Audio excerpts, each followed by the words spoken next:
High students, নতুন যারা class 11-এ উঠেছ তাদের সবাইকে স্বাগত।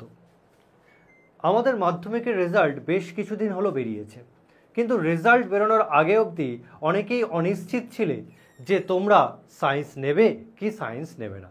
কিন্তু যেহেতু এখন রেজাল্ট বেরিয়ে গেছে, তো তোমরা এখন সবাই নিশ্চিত হয়ে গেছো যে কারা সায়েন্স নিচ্ছ আর কারা সায়েন্স নিচ্ছ না। যারা সায়েন্স পেয়েছো তারা সায়েন্স স্ট্রিমেই এগিয়ে যাবে, যারা সায়েন্স পাওনি তারা অন্যান্য স্ট্রিম নিয়ে পড়াশোনা করবে।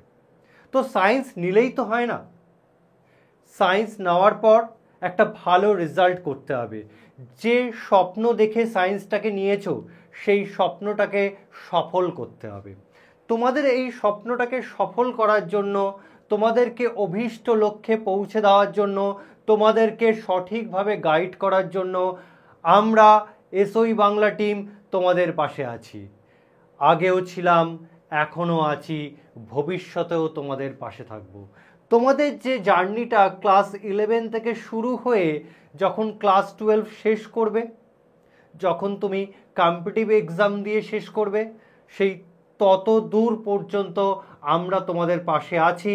তোমাদেরকে সঠিক পথ দেখাবো, সঠিকভাবে গাইড করব, যাতে তোমরা তোমাদের অভীষ্ট লক্ষ্যে পৌঁছে যাও। আমরা যারা এসওই বাংলাতে পড়াই অর্থাৎ টিচাররা সবসময় এটাই চেষ্টা করি প্রত্যেকটা সাবজেক্টের প্রত্যেকটা চ্যাপ্টারের খুঁটিনাটি, কনসেপ্টের খুঁটিনাটি বা ডিটেলসে পড়ানো হয় এবং এমনভাবে পড়ানো হয় যাতে খুব সহজেই তোমরা কনসেপ্টগুলোকে আয়ত্ত করতে পারো। এবং কনসেপ্ট যত সহজে তুমি আয়ত্ত করতে পারবে ততই তোমার সাবজেক্টটাকে ভালোবাসবে। আর কনসেপ্ট যদি ভালোভাবে আয়ত্ত করতে না পারো তাহলে সাবজেক্টটাকেও তুমি ভয় পাবে। আমরা চেষ্টা করি যাতে স্টুডেন্টরা সায়েন্সের এই সাবজেক্টগুলোকে ভয় না পায়, ভালোবাসে। আর সাবজেক্টের প্রতি যদি ভালোবাসা জন্মায়, তখনই তোমরা ইজিলি তোমাদের সফলতাগুলোকে ক্র্যাক করতে পারবে, তোমাদের অভীষ্ট লক্ষ্যে পৌঁছাতে পারবে। তো আমি চমক স্যার আর বকবক করব না। আমি এই এসওই বাংলা প্ল্যাটফর্মে তোমাদেরকে কেমিস্ট্রি পড়াবো। শুধু আমি নয়, আমার সাথে সাথে আরও অনেক কেমিস্ট্রি টিচার আছেন যারা তোমাদেরকে আস্তে আস্তে সবাই একে একে করে কেমিস্ট্রি পড়াবে। আজকের কেমিস্ট্রির কোন চ্যাপ্টারটি শুরু করছি? আজকের আমরা কেমিস্ট্রির চ্যাপ্টার 2 অর্থাৎ পরমাণুর গঠন, স্ট্রাকচার অফ অ্যাটম, এই চ্যাপ্টারটি শুরু করছি। আজকের পার্ট 1 আসছে, তারপরে আর একটা আসবে পার্ট 2, ব্যাস আমরা চ্যাপ্টারটি শেষ করে দেবো। স্ট্রাকচার অফ অ্যাটম বা পরমাণুর গঠন কিন্তু একটা মজাদার চ্যাপ্টার।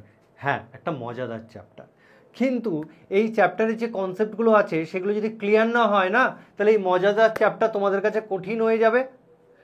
এবং মনে রাখবে এই চ্যাপ্টারটি অত্যন্ত গুরুত্বপূর্ণ কম্পারেটিভ এক্সামের জন্য। ওকে, তাই চলো এই মজাদার চ্যাপ্টারের সমস্ত কনসেপ্ট আমরা ভালো করে বুঝি এবং এই মজাদার চ্যাপ্টারটা আমরা গল্পের ছলে শুরু করি। ওকে, তো গল্পটা কবে শুরু হচ্ছে জানো?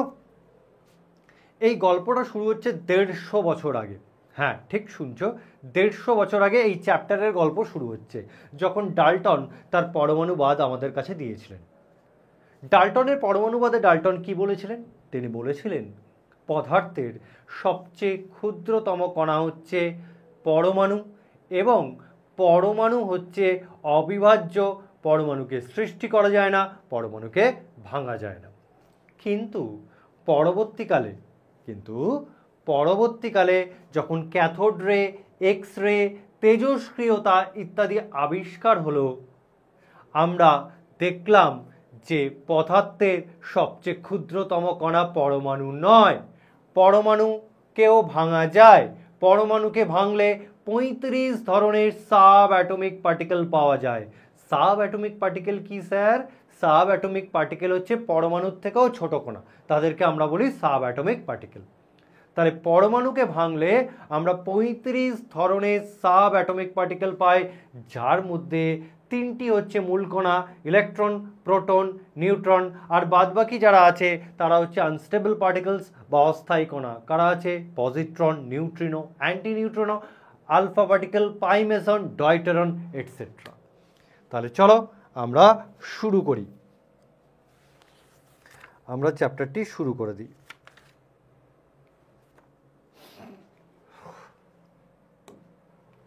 তাহলে আমাদের চ্যাপ্টার শুরু হচ্ছে অ্যাটম থেকে। অ্যাটমকে ভাঙলে আমরা 35 ধরনের সাব অ্যাটমিক পার্টিকেল পাবো। আমরা 35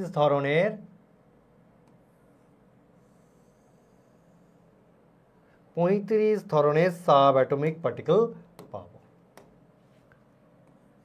35 types of sub atomic particle. যে সমস্ত পার্টিকেল অ্যাটমের থেকেও ছোট তাদেরকে বলা হয় সাব অ্যাটমিক পার্টিকেল। 35 ধরনের সাব অ্যাটমিক পার্টিকেলস পাওয়া যায়। এবার এদের মধ্যে 3টি হচ্ছে মূল কণা, এদের মধ্যে 3টি হচ্ছে স্টেবল পার্টিকেল বা মূল কণা, স্টেবল পার্টিকেলস,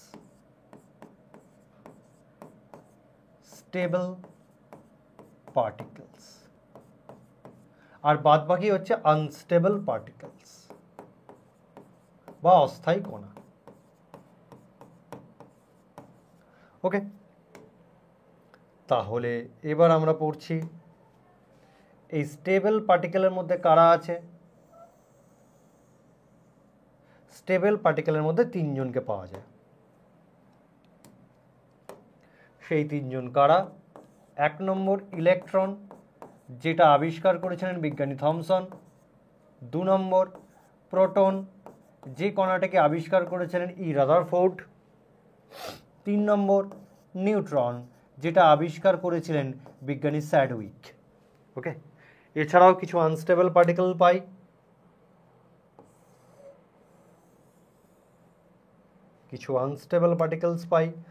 যেমন পজিট্রন, যেমন নিউট্রিনো, যেমন অ্যান্টি নিউট্রিনো,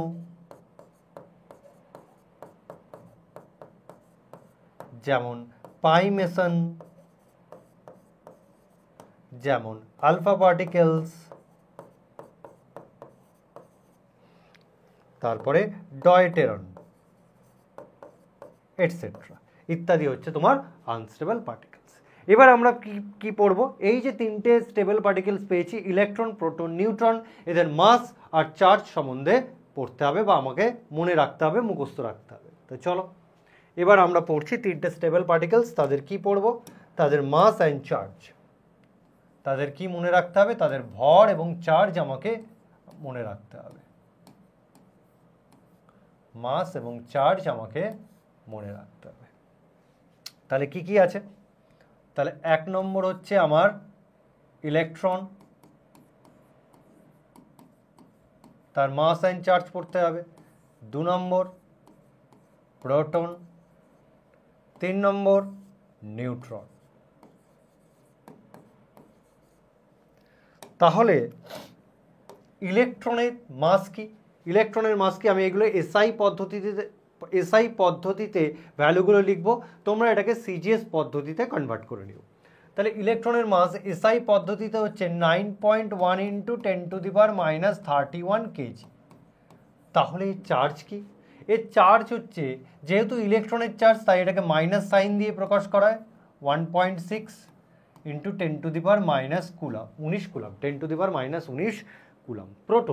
প্রোটনের মাস কি? প্রোটনের মাস হচ্ছে 1.67 × 10⁻⁻27 কেজি। প্রোটনের চার্জ কি? ইলেকট্রনের চার্জ যা হয় প্রোটনের চার্জ ঠিক তাই হয়, অর্থাৎ 1.6 × 10⁻⁻19 কুলাম। যেহেতু প্রোটনের চার্জ তাই এখানে সাইনটা কি হয়ে যায়? পজিটিভ। নিউট্রনের মাস কি? প্রোটনের মাস যা হয় নিউট্রনের মাস কি হয়? সেম হয়। এবং নিউট্রনের চার্জ কি? নিস্তড়িত কণা। নিউট্রন হচ্ছে একটা নিস্তড়িত কণা, তাই ওর চার্জ কি? 0। তাহলে আমাদের ইলেকট্রন, প্রোটন, নিউট্রন এদের মাস বা চার্জ মুখস্থ রাখতে হবে। এছাড়া আর কিছু মনে রাখতে হবে। আমাদের এখানে কিছু স্মলেস্ট ইউনিট আসবে, সেইগুলোকে মিটারে ট্রান্সফার করতে হবে বা সেন্টিমিটারে ট্রান্সফার করতে হবে। যেমন তোমার কাছে আসবে 1 অ্যাংস্ট্রম। তো 1 অ্যাংস্ট্রম ইজ ইকাল টু কি স্যার? 10⁻⁻10 মিটার। তোমার কাছে আসবে 1 ন্যানোমিটার। 1 ন্যানোমিটারকে যদি মিটারে প্রকাশ করি তাহলে 10⁻⁹ মিটার। তোমার কাছে আসবে 1 PM মানে পিকোমিটার, তখন কি হবে 10⁻⁻12 মিটার। 10⁻⁻12 মিটার। তার মানে তোমাকে অ্যাংস্ট্রম থেকে তুমি মিটারেও যেতে পারো বা মিটার থেকে তুমি অ্যাংস্ট্রমেও আসতে পারো। এটাই হচ্ছে তাদের মধ্যে রিলেশন। ওকে, এটাই হচ্ছে এই সমস্ত ইউনিটগুলোর সাথে মিটার বা সেন্টিমিটারের রিলেশন। সেন্টিমিটার তুমি ইজিলি বার করে নিতে পারো এখান থেকে। এ তো গেল, আমরা জানলাম যে পরমাণুকে ভাঙলে 35 টাইপস অফ সাবঅ্যাটমিক পার্টিকেল পাওয়া যায়, তার মধ্যে 3টি কণা হলো ইলেকট্রন, প্রোটন, নিউট্রন। কিন্তু তখনও আমাদের কাছে অজানা ছিল যে পরমাণুর ভেতর ইলেকট্রনটিই বা কোথায় থাকে, প্রোটনটিই বা কোথায় থাকে, নিউট্রনটাই বা কোথায় থাকে। অর্থাৎ পরমাণুর ভেতরকার চিত্র সম্বন্ধে আমাদের কোনো ধারণা ছিল না। অর্থাৎ অ্যাটমিক মডেল সম্বন্ধে কোনো ধারণা ছিল না। প্রথম যে দুই বিজ্ঞানী আমাদের অ্যাটমিক মডেল বা পারমাণবিক মডেল সম্বন্ধে ধারণা দেন, সেই দুই বিজ্ঞানী হলেন বিজ্ঞানী থমসন, তার নাম অনুসারে থমসন মডেল, আর একজন হচ্ছেন বিজ্ঞানী রাদারফোর্ড, তার নাম অনুসারে রাদারফোর্ড অ্যাটমিক মডেল। তোমাদের সিলেবাসে থমসন এবং রাদারফোর্ড অ্যাটমিক মডেল কিন্তু নেই। তোমাদের সিলেবাসটা শুরু হচ্ছে বোরস অ্যাটমিক মডেল থেকে, কিন্তু আমি তোমাদের রাদারফোর্ড অ্যাটমিক মডেল থেকেই শুরু করব, যাতে তোমাদের বুঝতে সুবিধা হয়। ওকে, তাহলে এবার আমরা পড়ব রাদারফোর্ডস অ্যাটমিক মডেল। তো এই রাদারফোর্ডস অ্যাটমিক মডেল, এই যে রাদারফোর্ডস অ্যাটমিক মডেল, এই রাদারফোর্ড অ্যাটমিক মডেল কে দিয়েছিলেন? বিজ্ঞানী রাদারফোর্ড দিয়েছিলেন। তিনি একটা এক্সপেরিমেন্ট করেছিলেন, যে এক্সপেরিমেন্টটা হচ্ছে আলফা কণার বিচ্ছুরণ পরীক্ষা। যে এক্সপেরিমেন্টটা কি? আলফা কণার বিচ্ছুরণ পরীক্ষা। এই এক্সপেরিমেন্ট থেকে তিনি যে সিদ্ধান্তগুলিতে আসেন, সেই সিদ্ধান্তগুলির ওপর ভিত্তি করে এই মতবাদগুলি রচিত হয়েছে বা এই পারমাণবিক মডেলটা তৈরি হয়েছে। ওকে, এবার তিনি যে এই যে এক্সপেরিমেন্টটা করেছিলেন, এটা যে অ্যাটমিক মডেল তৈরি করবেন এই ভেবে কিন্তু এক্সপেরিমেন্টটা তিনি করেননি। তিনি এক্সপেরিমেন্টটা করেছিলেন আলফা কণার বিহেভিয়ার জানার জন্য। কিন্তু ফরচুনেটলি বলো বা আনফরচুনেটলি বলো, তিনি আবিষ্কার করে ফেললেন কি? Atomic model. আর তিনি অ্যাটমিক মডেল আবিষ্কার করলেন বলেই আমাদের এই ক্লাস 11 এসে অ্যাটমিক মডেল পড়তে হচ্ছে। তিনি যদি আবিষ্কার না করতেন তাহলে আমাদের অ্যাটমিক মডেল পড়ার কোনো দরকার ছিল না। ওকে, তো চলো এবার আমরা শুরু করছি রাদারফোর্ড অ্যাটমিক মডেল। তো রাদারফোর্ড অ্যাটমিক মডেল কোথা থেকে এসছে? আলফা কণার বিচ্ছুরণ পরীক্ষা থেকে এসছে। তাহলে চলো সেই এক্সপেরিমেন্টটা পড়ে নিই, যেটা তোমরা ক্লাস 9-এ পড়েছো, 9-এ। তাহলে এবার আমরা পড়ব আলফা কণার বিচ্ছুরণ পরীক্ষা। আলফা কণার বিচ্ছুরণ পরীক্ষা।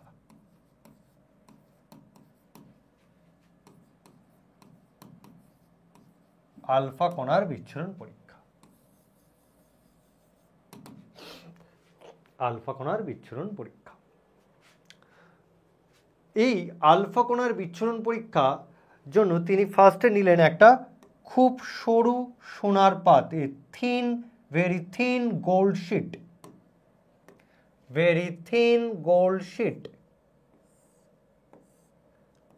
যার থিকনেস হচ্ছে বা যার পুরুত্ব বা থিকনেস হলো 0.304 মিলিমিটার পুরু। 0.304 মিলিমিটার পুরু। সামনে কি রাখলেন? একটা পর্দা রাখলেন, এবং সেই পর্দাকে উনি জিঙ্ক সালফাইড দিয়ে প্রলেপ দিলেন। জিঙ্ক সালফাইডের কি দিলেন? কোটিং দিলেন বা প্রলেপ দিলেন। তিনি এই পর্দাটাকে জিঙ্ক সালফাইডের কি দিলেন? কোটিং দিলেন বা প্রলেপ দিলেন। কেন দিলেন?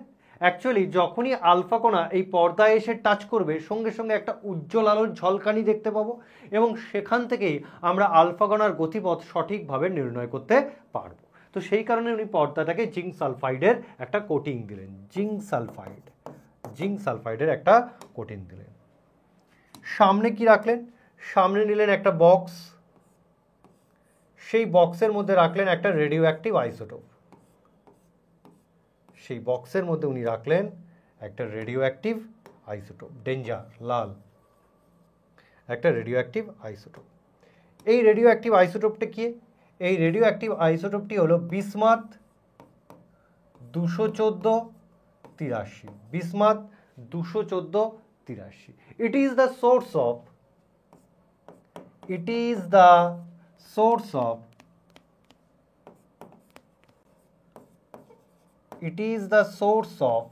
alpha particles. It is the source of alpha particles. It is the source of alpha particles. মানে এই তেজস্ক্রিয় আইসোটোপ থেকে ক্রমাগত হারে আলফা কণার কি ঘটবে? নির্গমন হবে। এই তেজস্ক্রিয় আইসোটোপ থেকে মানে বিসমাথ 214 83 থেকে ক্রমাগত হারে আলফা কণার নির্গমন হবে বা আলফা কণা নির্গত হবে। আলফা কণা কি? আলফা কণা কি বলছে?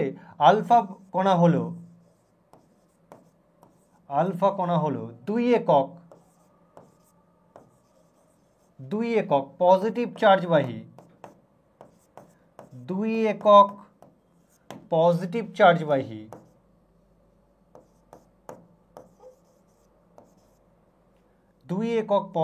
চার্জবাহী হিলিয়াম 2+ আয়ন বা হিলিয়াম আয়ন দেখতে কেমন? ঠিক এরকম হিলিয়াম 422+, যার চার্জ হচ্ছে পজিটিভ এবং যার ভর সংখ্যা হচ্ছে 4 AMU, অর্থাৎ হিলিয়াম বা আলফা কণা কি? একটা যথেষ্ট ভারী কণা। আলফা কণা কি? যথেষ্ট ভারী কণা, যার ভর হচ্ছে 4 AMU, অ্যাটমিক মাস ইউনিট, যার চার্জ হচ্ছে কি? Positive charge. এবার তিনি এই সম্পূর্ণ পরীক্ষাটি একটি বায়ু শূন্য নলে করেন। তো এবার আসছে পরীক্ষার অবজারভেশন। তিনি এই পরীক্ষা থেকে কি কি অবজারভেশন পেলেন? ফার্স্ট অবজারভেশনে উনি দেখলেন যে বেশিরভাগ আলফা কণা সোনার পাতকে আঘাত করে বা সোনার পাতকে ভেদ করে সোজা গিয়ে পর্দায় আঘাত করছে। তাহলে কি বললাম? বেশিরভাগ আলফা কণা সোনার পাতকে ভেদ করে সোজা গিয়ে পর্দায় আঘাত করছে। এটা হচ্ছে ফার্স্ট অবজারভেশন। সেকেন্ড অবজারভেশন কি? উনি বলছেন দুটি বা একটি আলফা কণা, মানে প্রায় 20,000-এর মধ্যে দুটি বা একটি আলফা কণা সোনার পাতকে আঘাত করার পর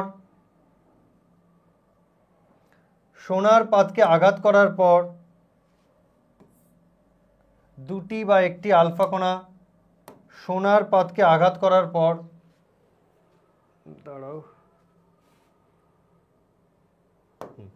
দুটি বা একটি আলফা কণা সোনার পাতকে আঘাত করার পর 90 ডিগ্রি বা তার বেশি কোণে কি হচ্ছে? বিক্ষেপিত হচ্ছে। মানে 20,000-এর মধ্যে দুটি বা একটি আলফা কণা 90 ডিগ্রি বা তার বেশি কোণে কি হচ্ছে? বিক্ষেপিত হচ্ছে। এবং একটি আলফা কণা যে পথে আসছে ঠিক সেই পথে ফিরে যাচ্ছে, অর্থাৎ 180 ডিগ্রি কোণে বিক্ষেপিত হচ্ছে। অর্থাৎ আমরা এই এক্সপেরিমেন্ট থেকে দুটো অবজারভেশন পেলাম। এই দুটো অবজারভেশন থেকে রাদারফোর্ড যে সিদ্ধান্তে আসেন সেই সিদ্ধান্তটাই হচ্ছে তার পারমাণবিক মডেল। তো চলো এবার চলে যাই তার সিদ্ধান্ত, অর্থাৎ রাদারফোর্ডের পারমাণবিক মডেল। তো ফার্স্ট অবজারভেশনে কি দেখলাম? বেশিরভাগ আলফা কণা সোজা সোনার পাতকে ভেদ করে পর্দায় গিয়ে আঘাত করছে। তার মানে এখান থেকে আমরা বলতে পারি পরমাণুর ভেতর বেশিরভাগ স্থানই কি? ফাঁকা। পরমাণুর ভেতর বেশিরভাগ স্থানই ফাঁকা, আর পরমাণুর ভেতর বেশিরভাগ স্থান ফাঁকা বলেই বেশিরভাগ আলফা কণা সোজা পরমাণুকে ভেদ করে পর্দায় গিয়ে আঘাত করছে। তাহলে এইভাবে আলফা কণাগুলো সোজা পরমাণুকে ভেদ করে পর্দায় গিয়ে কি করছে? আঘাত করছে। ওকে, সেকেন্ড কি যে দেখতে পাচ্ছি যে দুটো বা একটি আলফা কণা কি হচ্ছে? 90 ডিগ্রি বা তার বেশি কোণে বিক্ষেপিত হচ্ছে। এবার আলফা কণা কি? একটা পজিটিভ চার্জযুক্ত কণা, এবং আলফা কণা কি? একটা যথেষ্ট ভারী কণা। একটা পজিটিভ চার্জকে বিকর্ষণ করতে পারে কি? অপর একটি পজিটিভ চার্জযুক্ত কণা। একটি ভারী কণাকে প্রত্যাঘাত করতে পারে কি? অপর একটি ভারী কণা। তার মানে যথেষ্ট ভারী পজিটিভ চার্জযুক্ত দুটো বা একটি আলফা কণার বিক্ষেপণের ঘটনা এটাই প্রমাণ করছে হ্যাঁ, পরমাণুর ভেতর বেশিরভাগ স্থান ফাঁকা হলেও পরমাণুর ভেতর এক অতি ক্ষুদ্র স্থানে পরমাণুর সমস্ত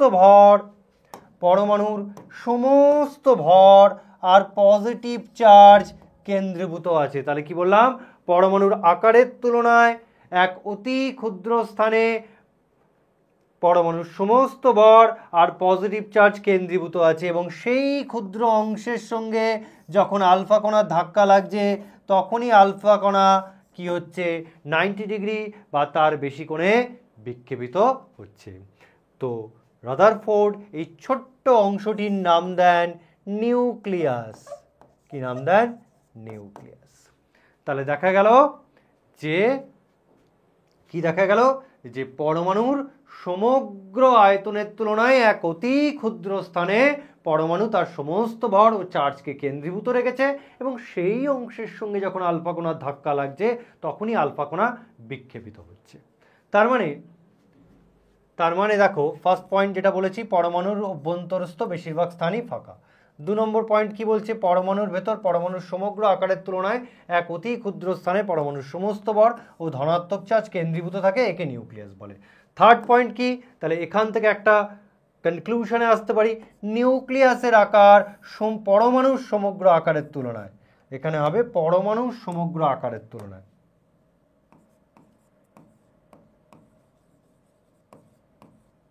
পরমাণুর সমগ্র আকারের তুলনায় অত্যন্ত ক্ষুদ্র।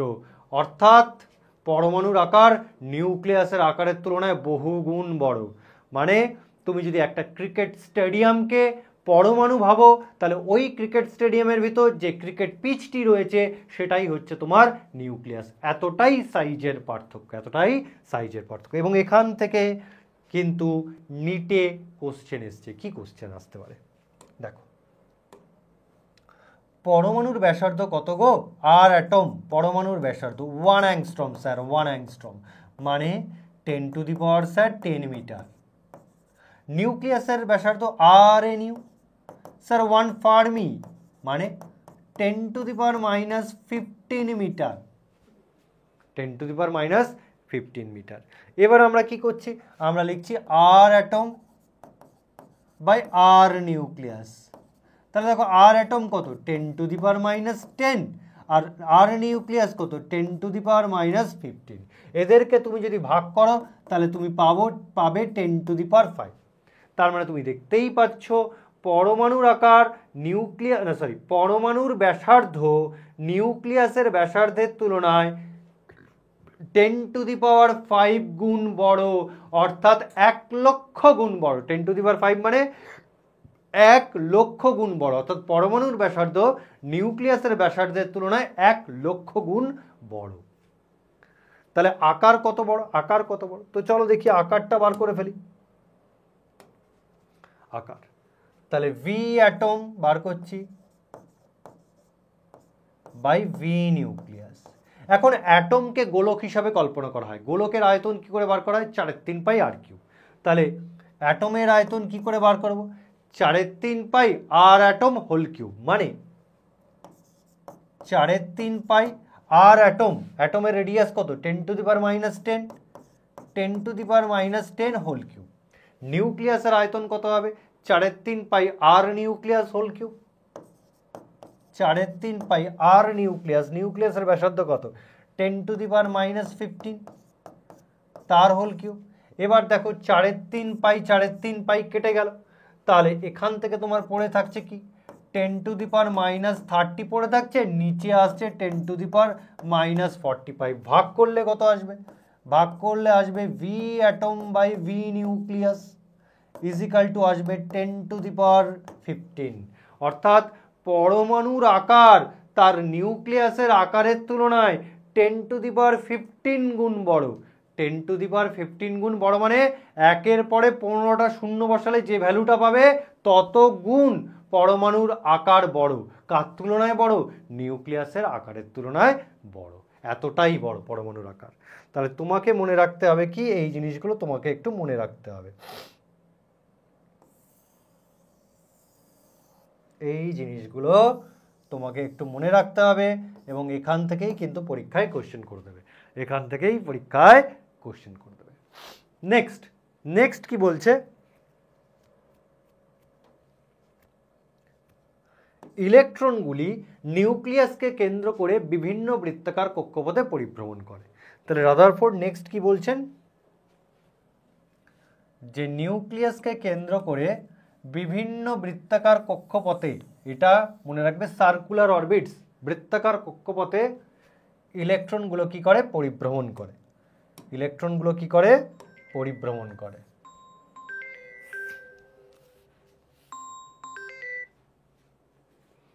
তাহলে বিভিন্ন বৃত্তাকার কক্ষপথে ইলেকট্রনগুলো কি করে, পরিভ্রমণ করে।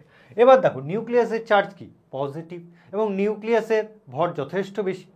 এছাড়া ইলেকট্রনের চার্জ কি, নেগেটিভ, এবং ইলেকট্রনের ভর কি, অতীব নগণ্য। তাহলে একটা পজিটিভ চার্জযুক্ত নিউক্লিয়াস নেগেটিভ চার্জযুক্ত ইলেকট্রনকে কি করবে, আকর্ষণ করবে, এবং সেই আকর্ষণের ফলে ইলেকট্রনটা কি হবে, নিউক্লিয়াসের ওপর আছড়ে পড়বে। অর্থাৎ এই কেন্দ্রমুখী বলের জন্য নিউক্লিয়াসের ওপর ইলেকট্রনটি কি করবে, আছড়ে পড়বে। অর্থাৎ পরমাণুর ভেতর ইলেকট্রনের কোনো অস্তিত্বই থাকবে না। ওকে, তার মানে একটা নতুন প্রশ্ন এই মুহূর্তে উঠে আসলো, যে নিউক্লিয়াসের পজিটিভ চার্জ ইলেকট্রনের নেগেটিভ চার্জকে আকর্ষণ করবে, এবং এই কেন্দ্রমুখী আকর্ষণ বলের জন্য ইলেকট্রন নিউক্লিয়াসের উপর আছড়ে পড়বে, পরমাণুর ভেতর ইলেকট্রনের কোনো অস্তিত্ব থাকছেই না। তো এর সমাধানে রাদারফোর্ড কি বললেন, এর সমাধানে রাদারফোর্ড বললেন যে দেখো নিউক্লিয়াস যদি ইলেকট্রন যদি চুপ করে দাঁড়িয়ে থাকে, নিশ্চুপ হয়ে দাঁড়িয়ে থাকে, তাহলে কিন্তু নিউক্লিয়াস ওকে নিজের কাছে টেনে নেবে। কিন্তু ইলেকট্রন তা করে না। ইলেকট্রন কি করে, বৃত্তাকার কক্ষপথে এইভাবে পরিভ্রমণ করে। তো ইলেকট্রন যখনই নিউক্লিয়াসকে কেন্দ্র করে এইভাবে বৃত্তাকার কক্ষপথে পরিভ্রমণ করবে, ইলেকট্রনের ওপর একটি বিপরীতমুখী কেন্দ্র বহির্মুখী বল কাজ করবে, যে বলকে বলা হয় অপকেন্দ্র বল। তাহলে ইলেকট্রনের ওপর কি কাজ করবে, একটা কেন্দ্র বহির্মুখী বল, অপকেন্দ্র বল কাজ করবে। তুমি একটু ভেবে দেখো, ধরো তুমি একটা ঢিলকে সুতোয় বেঁধে তারপর তোমার আঙুলে বাঁধো, বেঁধে এইভাবে ঢিলটাকে ঘোরাও। এবার যদি কোনোভাবে সুতোটা কেটে যায়, তাহলে ঢিলটা কি তোমার পায়ের কাছে এসে ছিটকে পড়বে, না ঢিলটা তোমার থেকে অনেক দূরে সরে চলে যাবে? ঢিলটা কি করবে, যে সুতোটা কেটে গেলে ঢিলটা আমার থেকে আরো দূরে চলে যাবে, দূরে গিয়ে পড়বে। তার মানে যখনই আমি ঢিলকে এইভাবে ঘোরাচ্ছি, তখন ওই ঢিলের ওপর কি করছে, একটা কেন্দ্র বহির্মুখী বল, অপকেন্দ্র বল কাজ করছে। ঠিক সেই জিনিসই কাজ করে ইলেকট্রনের ওপর অপকেন্দ্র বল, ঠিক সেই জিনিসই কাজ করে, যেটাকে আমরা কি বলি, অপকেন্দ্র বল। এবার তিনি বললেন যে দেখো, যে এই যে কেন্দ্রমুখী আকর্ষণ বল, এই কেন্দ্রমুখী আকর্ষণ বল যদি অপকেন্দ্র বলের থেকে যদি ইলেকট্রনটি আস্তে আস্তে ঘোরে, ইলেকট্রনটি যদি আস্তে আস্তে মুভ করে, তাহলে দেখা যাবে ইলেকট্রনটি যদি আস্তে আস্তে মুভ করে, তাহলে কি দেখা যাবে, ইলেকট্রনটি যদি আস্তে আস্তে মুভ করে, তাহলে যেটা দেখা যাবে, কেন্দ্রমুখী আকর্ষণ বলের মান অপকেন্দ্র বলের থেকে কি হবে, বেশি হবে। কেন্দ্রমুখী আকর্ষণ বলের মান অপকেন্দ্র বলের তুলনায় বেশি হবে, অর্থাৎ ইলেকট্রনটি নিউক্লিয়াসের উপর আছড়ে পড়বে। যদি ইলেকট্রনটা খুব জোরে মুভ করে, তাহলে অপকেন্দ্র বলের মান বেশি হবে, অর্থাৎ ইলেকট্রনটি নিউক্লিয়াসের আকর্ষণ বলকে ছাড়িয়ে বাইরের দিকে বেরিয়ে চলে যাবে। তার মানে রাদারফোর্ড বলছেন এবার, ইলেকট্রনটি এমন একটি গতিবেগে বৃত্তাকার কক্ষপথে আবর্তন করবে, যে গতিপথে যে বেগে ঘুরলে এই কেন্দ্রমুখী বল আর কেন্দ্র বহির্মুখী বল পরস্পরের সমান ও বিপরীতমুখী হয়। তাহলে সেই স্পিড নিয়েই ইলেকট্রন কি করবে, ঘুরবে। তাহলে কি বললাম রাদারফোর্ড, যে ইলেকট্রন এমন একটা স্পিডে আবর্তন করবে যাতে এই কেন্দ্রমুখী আকর্ষণ বল আর কেন্দ্র বহির্মুখী বল এরা পরস্পরের সমান আর বিপরীতমুখী হয়। এবার নিউক্লিয়াসের চার্জ কি, পজিটিভ, ইলেকট্রনের চার্জ কি, নেগেটিভ। তাহলে এদের মধ্যে যে কেন্দ্রমুখী আকর্ষণ বল তৈরি হয়, তাকে আমরা বলি স্থির তাড়িতিক আকর্ষণ বল। স্থির তাড়িতিক আকর্ষণ বল বা ইলেকট্রোস্ট্যাটিক ফোর্স অফ অ্যাট্রাকশন, স্থির তাড়িতিক আকর্ষণ বল। এই স্থির তাড়িতিক আকর্ষণ বল কার সাথে সমান হবে, কেন্দ্র বহির্মুখী বল অপকেন্দ্র বলের সাথে কি হবে, সমান হবে। এবার দেখো এই ইলেকট্রনের মাস, ইলেকট্রনের ভর আমি ধরলাম m, ইলেকট্রন যে ভেলোসিটিতে আবর্তন করছে সেটাকে আমি ধরলাম বেগ v, ইলেকট্রনের চার্জ আমি ধরলাম e, পরমাণুর ক্রমাঙ্ক মানে পরমাণু ক্রমাঙ্ক, এই পরমাণু ক্রমাঙ্ক আমি ধরলাম z। এবার হচ্ছে নিউক্লিয়াসের চার্জ কত, নিউক্লিয়াসের চার্জ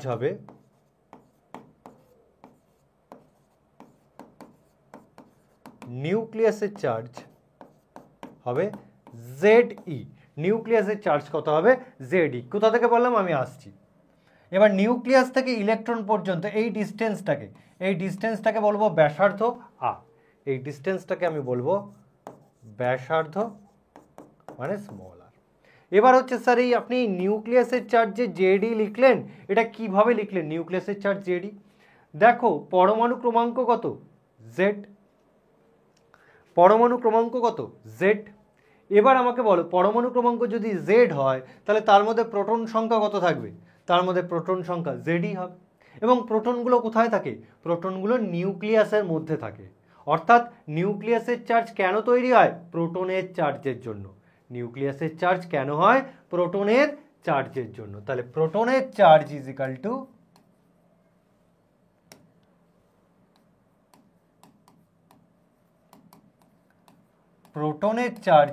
টু কার চার্জ, নিউক্লিয়াসের চার্জ।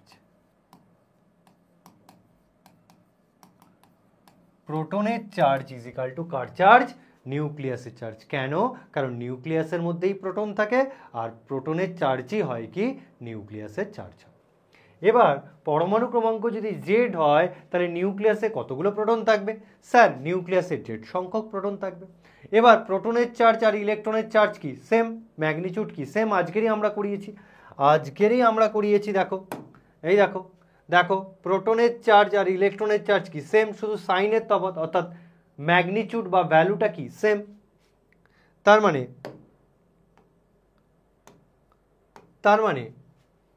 মানে দেখো একটি প্রোটনের চার্জ কত হবে, একটি ইলেকট্রনের চার্জ e, তার মানে একটি প্রোটনের চার্জ কি হবে e, তাহলে স্যার z সংখ্যক প্রোটনের চার্জ কি হবে ZE।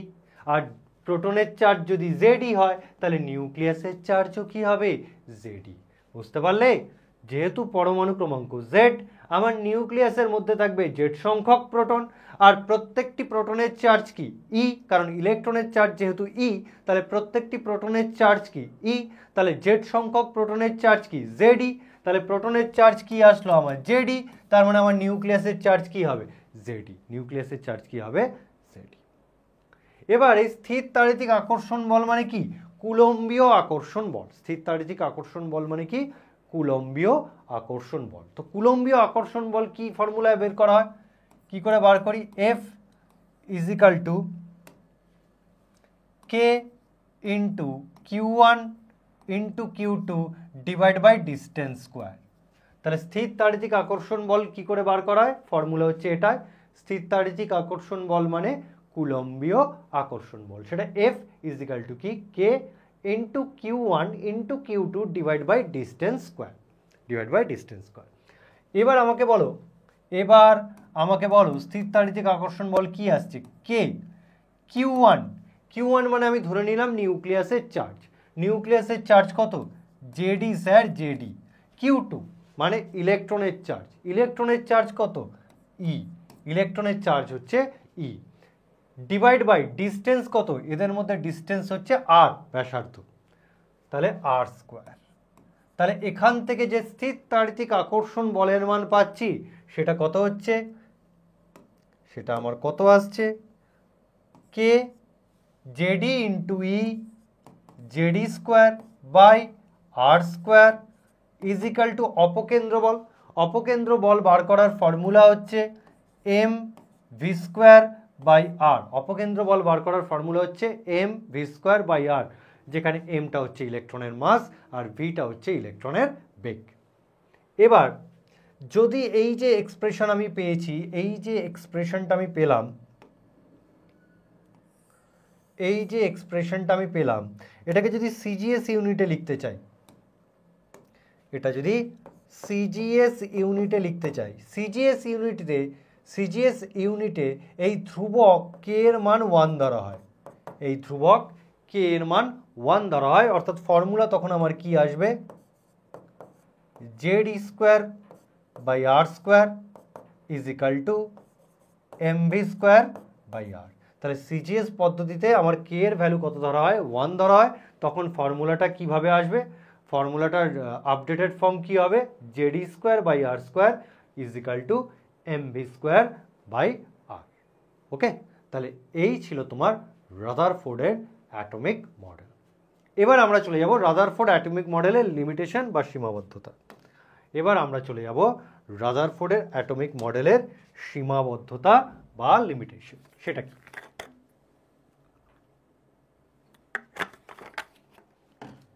দেখো,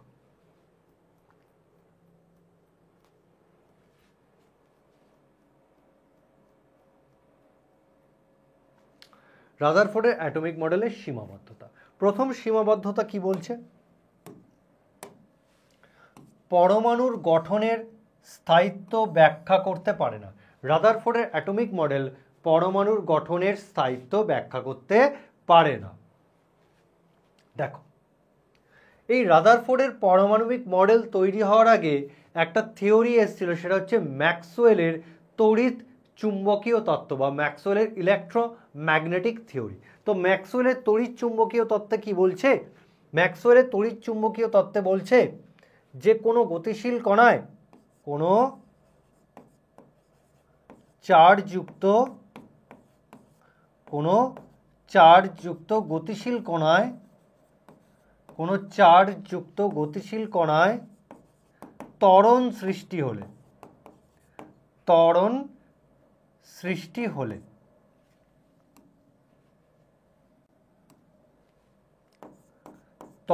সৃষ্টি হলে কোনো চার্জযুক্ত গতিশীল কণায় ত্বরণ সৃষ্টি হলে ওই কণা থেকে নিরবিচ্ছিন্নভাবে, মানে কন্টিনিউয়াসলি, নিরবিচ্ছিন্নভাবে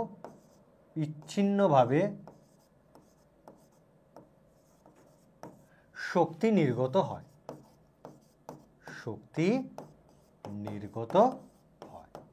তাহলে ম্যাক্সওয়েলের ইলেকট্রোম্যাগনেটিক যে থিওরি বা ম্যাক্সওয়েলের যে তড়িৎ চুম্বকীয় তত্ত্ব, সেখানে কি বলছে, কোনো চার্জযুক্ত গতিশীল কণায় যদি ত্বরণ সৃষ্টি হয়, সেখান থেকে নিরবিচ্ছিন্ন হারে শক্তির নির্গমন ঘটে বা কন্টিনিউয়াসলি রেডিয়েশন বেরোতে থাকে। তার ফলে ম্যাক্সওয়েলের এই থিওরিটা রাদারফোর্ডের পারমাণবিক মডেলকে অনেকগুলো কোশ্চেনের সামনে দাঁড় করিয়ে দিয়ে গেল। কি কোশ্চেনের সামনে দাঁড় করিয়ে দিয়ে গেল, চলো দেখতে লাগি কি কোশ্চেনের সামনে দাঁড় করালো। দেখো, রাদারফোর্ড কি বলেছিলেন, এই হচ্ছে নিউক্লিয়াস এবং তাকে ঘিরে ইলেকট্রন বৃত্তাকার কক্ষপথে পরিভ্রমণ করছে, ইলেকট্রনের চার্জ কি, নেগেটিভ, তার মানে ইলেকট্রন একটা চার্জযুক্ত কণা, ইয়েস, ইলেকট্রন একটা চার্জড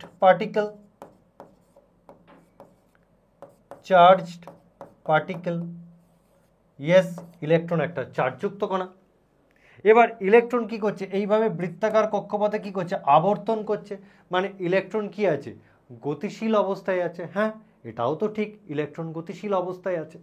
এবার ইলেকট্রন যদি এইভাবে বৃত্তাকার কক্ষপথে আবর্তন করে, তার মানে প্রতি মুহূর্তে ইলেকট্রন তার ডাইরেকশন কি করছে, চেঞ্জ করছে। ভালো করে ভেবে দেখো, ইলেকট্রন এইভাবে যদি বৃত্তাকার কক্ষপথে পরিভ্রমণ করে, তার মানে প্রতি মুহূর্তে ইলেকট্রন তার ডাইরেকশন কি করছে, চেঞ্জ করছে। তাহলে হ্যাঁ, এটাও তো ঠিক, ডাইরেকশন চেঞ্জ হচ্ছে, ইয়েস, ডাইরেকশন চেঞ্জ হচ্ছে।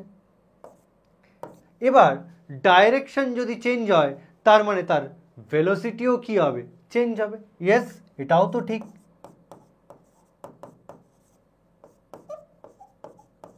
ভেলোসিটি চেঞ্জ হচ্ছে, তাই না? ডাইরেকশন চেঞ্জ হলেই ভেলোসিটি চেঞ্জ হবে। কিভাবে?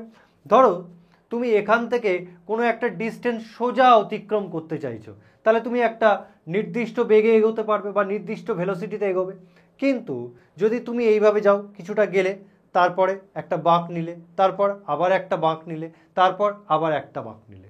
তার মানে যখনই তুমি বাঁক নেবে সঙ্গে সঙ্গে তোমার গতিটা কি করতে হবে, কমাতে হবে, তারপর আবার গতিটা বাড়াবে, আবার যেখানে বাঁক নেবে সেই জায়গায় গতিটা কমাতে হবে, তারপর আবার তুমি কি করবে, গতিটা নেবে। তার মানে প্রতিটি বাঁকে তুমি কি করছো, তোমার ভেলোসিটি কি হচ্ছে, চেঞ্জ হচ্ছে। প্রতিটি বাঁকে দেখবে তোমার ভেলোসিটি কি হচ্ছে, চেঞ্জ হচ্ছে। তার মানে ডাইরেকশন চেঞ্জ হলে ভেলোসিটি কি হয়, চেঞ্জ হয়। আর আর আর ভেলোসিটি যদি চেঞ্জ হয় তার মানে সেখানে ত্বরণ বা অ্যাক্সিলারেশন সৃষ্টি হয়, সেখানে ত্বরণ বা অ্যাক্সিলারেশন সৃষ্টি হয়। তার মানে ইলেকট্রন একটা গতিশীল চার্জযুক্ত কণা, সেখানে কি তৈরি হয়েছে, ত্বরণ তৈরি হয়েছে। সেখানে কি তৈরি হয়েছে, ত্বরণ তৈরি হয়েছে। এবার ম্যাক্সওয়েল কি বলছে, কোনো গতিশীল চার্জযুক্ত কণায় যদি ত্বরণ সৃষ্টি হয় তাহলে সেই কণা থেকে নিরবিচ্ছিন্ন হারে শক্তির নির্গমন হবে, অর্থাৎ ইলেকট্রন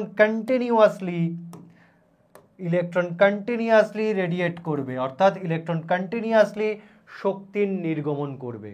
তাহলে ইলেকট্রন যদি কন্টিনিউয়াসলি শক্তির নির্গমন করে, ইলেকট্রন যদি কন্টিনিউয়াসলি শক্তির নির্গমন করে তার মানে ইলেকট্রনের শক্তি আস্তে আস্তে কমে যাবে। ইলেকট্রনের শক্তি যত কমবে ইলেকট্রনের বেগ বা ঘূর্ণন স্পিড কি হয়ে যাবে, কমে যাবে।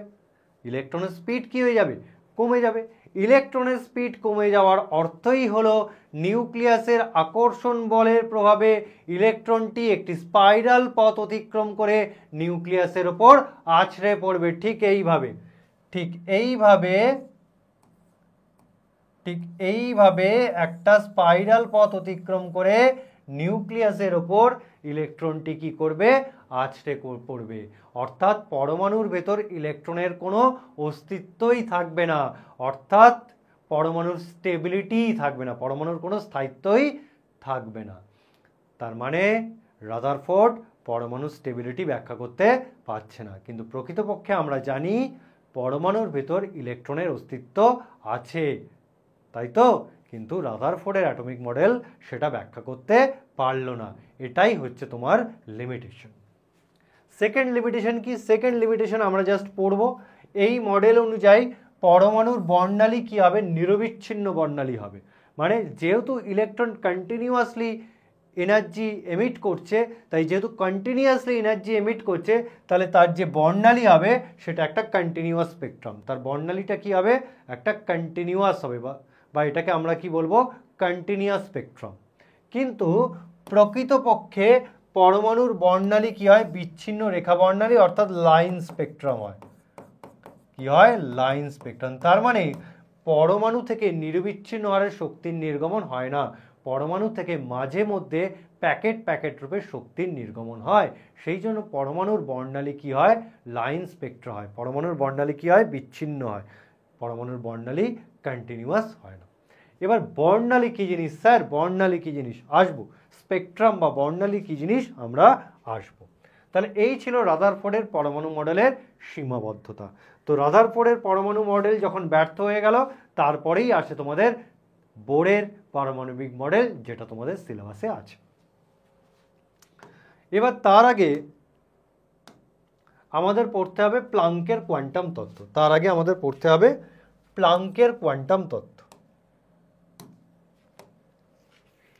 প্লাঙ্কের কোয়ান্টাম তত্ত্ব কি বলছে, কোনো পরমাণু বা কোনো বস্তু নিরবিচ্ছিন্ন হারে শক্তির নির্গমন করে না। কোনো পরমাণু বা বস্তু থেকে মাঝে মধ্যে প্যাকেট রূপে শক্তির কি হয়, নির্গমন ঘটে। আরও তিনি বলছেন যে এই যে বিকিরণটা বেরোচ্ছে, এই যে শক্তির বিকিরণ হচ্ছে, এই বিকিরিত শক্তি ক্ষুদ্র ক্ষুদ্র কণার সমন্বয়ে গঠিত। তিনি কি বললেন, এই বিকিরিত শক্তি ক্ষুদ্র ক্ষুদ্র কণার সমন্বয়ে গঠিত। এই ক্ষুদ্র ক্ষুদ্র কণাগুলিকে তিনি নাম দিলেন কোয়ান্টাম। আলোর ক্ষেত্রে এই ক্ষুদ্র ক্ষুদ্র কণাই হলো ফোটন। তাহলে কি বললাম, তিনি বললেন প্রতিটি বিকিরণ ক্ষুদ্র ক্ষুদ্র কণার সমন্বয়ে গঠিত। এই ক্ষুদ্র ক্ষুদ্র কণা হলো কোয়ান্টাম, আলোর ক্ষেত্রে এই ক্ষুদ্র ক্ষুদ্র কণা হচ্ছে ফোটন। তারপরে তিনি আর কি বললেন, তিনি বললেন প্রতিটি কোয়ান্টাম বা প্রতিটি ফোটন নির্দিষ্ট পরিমাণ শক্তির অধিকারী হয়। এক একটি ফোটন বা এক একটি কোয়ান্টামের মধ্যে নির্দিষ্ট পরিমাণ শক্তি থাকে। সেকেন্ড পয়েন্ট আর কি বললেন, তিনি বললেন একটা কোয়ান্টাম বা ফোটন থেকে যে পরিমাণ শক্তির বিকিরণ বা যে পরিমাণ শক্তির শোষণ ঘটবে, তাহলে যে পরিমাণ শক্তির বিকিরণ ঘটবে সেটা এখানে পরিমাণ হবে। এই বিকিরিত শক্তির পরিমাণ এই বিকিরিত শক্তির পরিমাণ বিকিরণের কম্পাঙ্কের কি হবে, সমানুপাতিক হবে। তাহলে ম্যাক্স প্ল্যাঙ্কের কি বললেন, বা প্ল্যাঙ্কের কোয়ান্টাম তত্ত্ব থেকে আমরা কি জানছি, এই বিকিরিত শক্তির পরিমাণ বিকিরণের কম্পাঙ্কের সাথে কি হবে, সমানুপাতিক হবে। ওকে, তাহলে এই বিকিরিত শক্তিটাকে আমি ধরছি ই, সেটা কার সাথে সমানুপাতিক হচ্ছে, কম্পাঙ্কের সাথে সমানুপাতিক হচ্ছে, যাকে বলছি নিউ, অনেকটা লিয়ের মতো দেখতে। এই নিউকে বলা হয় কম্পাঙ্ক বা ফ্রিকোয়েন্সি। এটাই হচ্ছে আমার প্ল্যাঙ্কের কোয়ান্টাম তত্ত্বের গাণিতিক রূপ। তাহলে ই ভ্যারিজেস কি আসছে, নিউ। এবার যদি এটাকে ইজিক্যাল টু লিখতে হয়, তাহলে একটা ধ্রুবক আসবে, সেই ধ্রুবকটা হচ্ছে এইচ নিউ। এইচটাকে কি বলা হয়, এইচটাকে বলা হবে প্ল্যাঙ্কের ধ্রুবক। এই এইচটাকে বলা হয় কি, প্ল্যাঙ্কের ধ্রুবক। এর ভ্যালুটা তোমাকে মনে রাখতে হবে। এর ভ্যালুটা কত, 6.626 into 10⁻³ joule second. 6.626 into 10⁻³ joule second, এটাই হচ্ছে এইচ, প্ল্যাঙ্কের ধ্রুবকের মান। এবার এই যে ফোটনের শক্তিটা পেলাম, এই যে ফোটনের শক্তিটা পেলাম, এটা কিন্তু একটি ফোটনের শক্তি, এটা কিন্তু একটি ফোটনের শক্তি। একটি ফোটনের শক্তি কত, এইচ নিউ। ওকে, কিন্তু তোমার কাছে যদি এন সংখ্যক ফোটন বা এন সংখ্যক কোয়ান্টাম থাকে, তাহলে কি হবে, এন সংখ্যক ফোটন থাকলে, এন সংখ্যক ফোটন থাকলে তখন বিকিরিত বা শোষিত শক্তির পরিমাণ কি হবে, ই ইজিক্যাল টু এইচ নিউ হবে। ই ইজিক্যাল টু কি হবে, এইচ নিউ। তাহলে একটি ফোটনের শক্তি যদি এইচ নিউ হয়, তাহলে এন সংখ্যক ফোটনের শক্তি কি হবে, এন এইচ নিউ। সিম্পল ঐকিক নিয়ম, সিম্পল ঐকিক নিয়ম। তাহলে এটাই হচ্ছে প্ল্যাঙ্কের কোয়ান্টাম তত্ত্বের গাণিতিক রূপ বা ম্যাথমেটিক্যাল এক্সপ্রেশন। তাহলে আমরা এবার রাদারফোর্ড পড়লাম, আমরা ম্যাক্স প্ল্যাঙ্ক পড়লাম, এবার আমরা যাচ্ছি তড়িৎ চুম্বকীয় তরঙ্গ বা ইলেকট্রোম্যাগনেটিক ওয়েভ কি।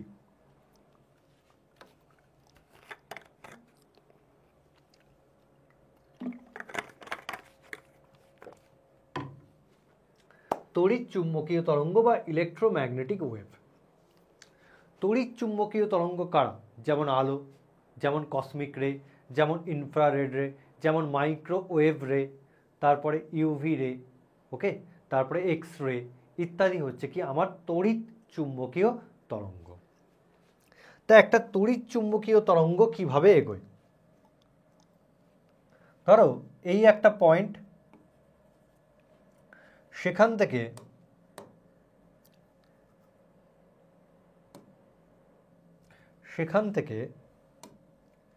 একটা তড়িৎ চুম্বকীয় তরঙ্গ এই দিকে এগোচ্ছে, একটা তড়িৎ চুম্বকীয় তরঙ্গ এই দিকে এগোচ্ছে। এটাকে কি বলবো, এটাকে বলা হয় প্রোপাগেশন অফ ওয়েভ, প্রোপাগেশন। তাহলে আমি কি বললাম, ঠিক এই পয়েন্ট থেকে এই দিকে একটা তড়িৎ চুম্বকীয় তরঙ্গ এগোচ্ছে, যাকে আমি বলছি প্রোপাগেশন অফ ওয়েভ। এইবার ঠিক এই পয়েন্টের বা এই প্রোপাগেশনের ঠিক তরঙ্গ যেদিকে এগোচ্ছে তার ঠিক লম্ব বরাবর তার ঠিক লম্ব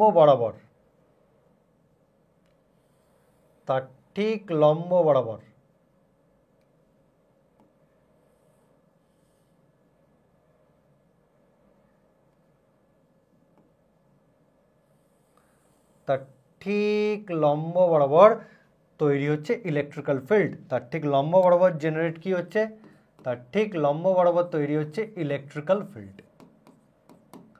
ইলেকট্রিক্যাল ফিল্ড। আর ইলেকট্রিক্যাল ফিল্ডের ঠিক লম্ব বরাবর, ইলেকট্রিক্যাল ফিল্ডের ঠিক লম্ব বরাবর, সরি, ইলেকট্রিক্যাল ফিল্ডের ঠিক লম্ব বরাবর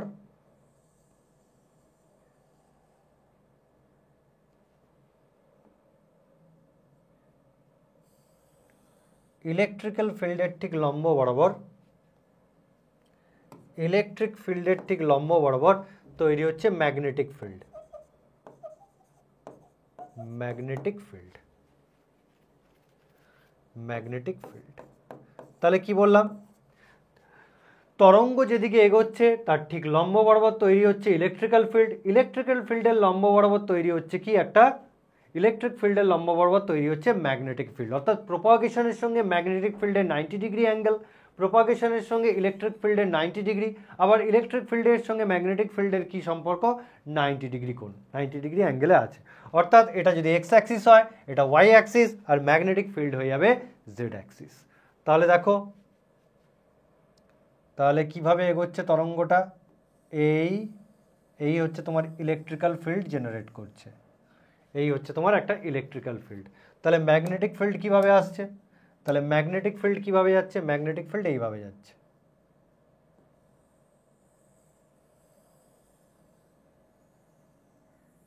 এইভাবে কি হচ্ছে? একটা ম্যাগনেটিক ফিল্ড যাচ্ছে। তাহলে সাদাটা কি বোঝাচ্ছে? ম্যাগনেটিক ফিল্ড বোঝাচ্ছে। আর সবুজটা কি বোঝাচ্ছে? এইভাবে ইলেকট্রিক ফিল্ড এগোচ্ছে। তাহলে সাদাটা হচ্ছে ম্যাগনেটিক ফিল্ড, আর যেটা সবুজ আছে সেটা হচ্ছে ইলেকট্রিক্যাল ফিল্ড। তো এটাই হচ্ছে তোমার তড়িৎ চুম্বকীয় তরঙ্গ। তাহলে আমরা কি শিখলাম? তড়িৎ চুম্বকীয় তরঙ্গ যেদিকে এগোয় তার ঠিক লম্ব বরাবর ইলেকট্রিক্যাল ফিল্ড সৃষ্টি হয়, আর ইলেকট্রিক ফিল্ডের লম্ব বরাবর তৈরি হয় ম্যাগনেটিক ফিল্ড। তাই এই ওয়েভের নাম কি? Electromagnetic wave. অর্থাৎ ও ইলেকট্রিক্যাল ফিল্ডও তৈরি করে, ম্যাগনেটিক ফিল্ডও কি করে? তৈরি করে। এবং চিত্রে সবুজটা হচ্ছে ইলেকট্রিক্যাল ফিল্ড, আর সাদাটা হচ্ছে কি? Magnetic field. তাহলে সবুজটা হচ্ছে ইলেকট্রিক্যাল ফিল্ডের জন্য তৈরি ওয়েভ, আর সাদাটা হচ্ছে ম্যাগনেটিক ফিল্ডের জন্য তৈরি ওয়েভ। ক্লিয়ার? এবার এখানে কিছু টার্ম আমাকে জানতে হবে, কিছু টার্ম আমাকে জানতে হবে। এই হচ্ছে আমার ওয়েভ, এইদিকে এগোচ্ছে, ওয়েভ আমার এদিকে এগোচ্ছে, এই হচ্ছে তার লম্ব বরাবর।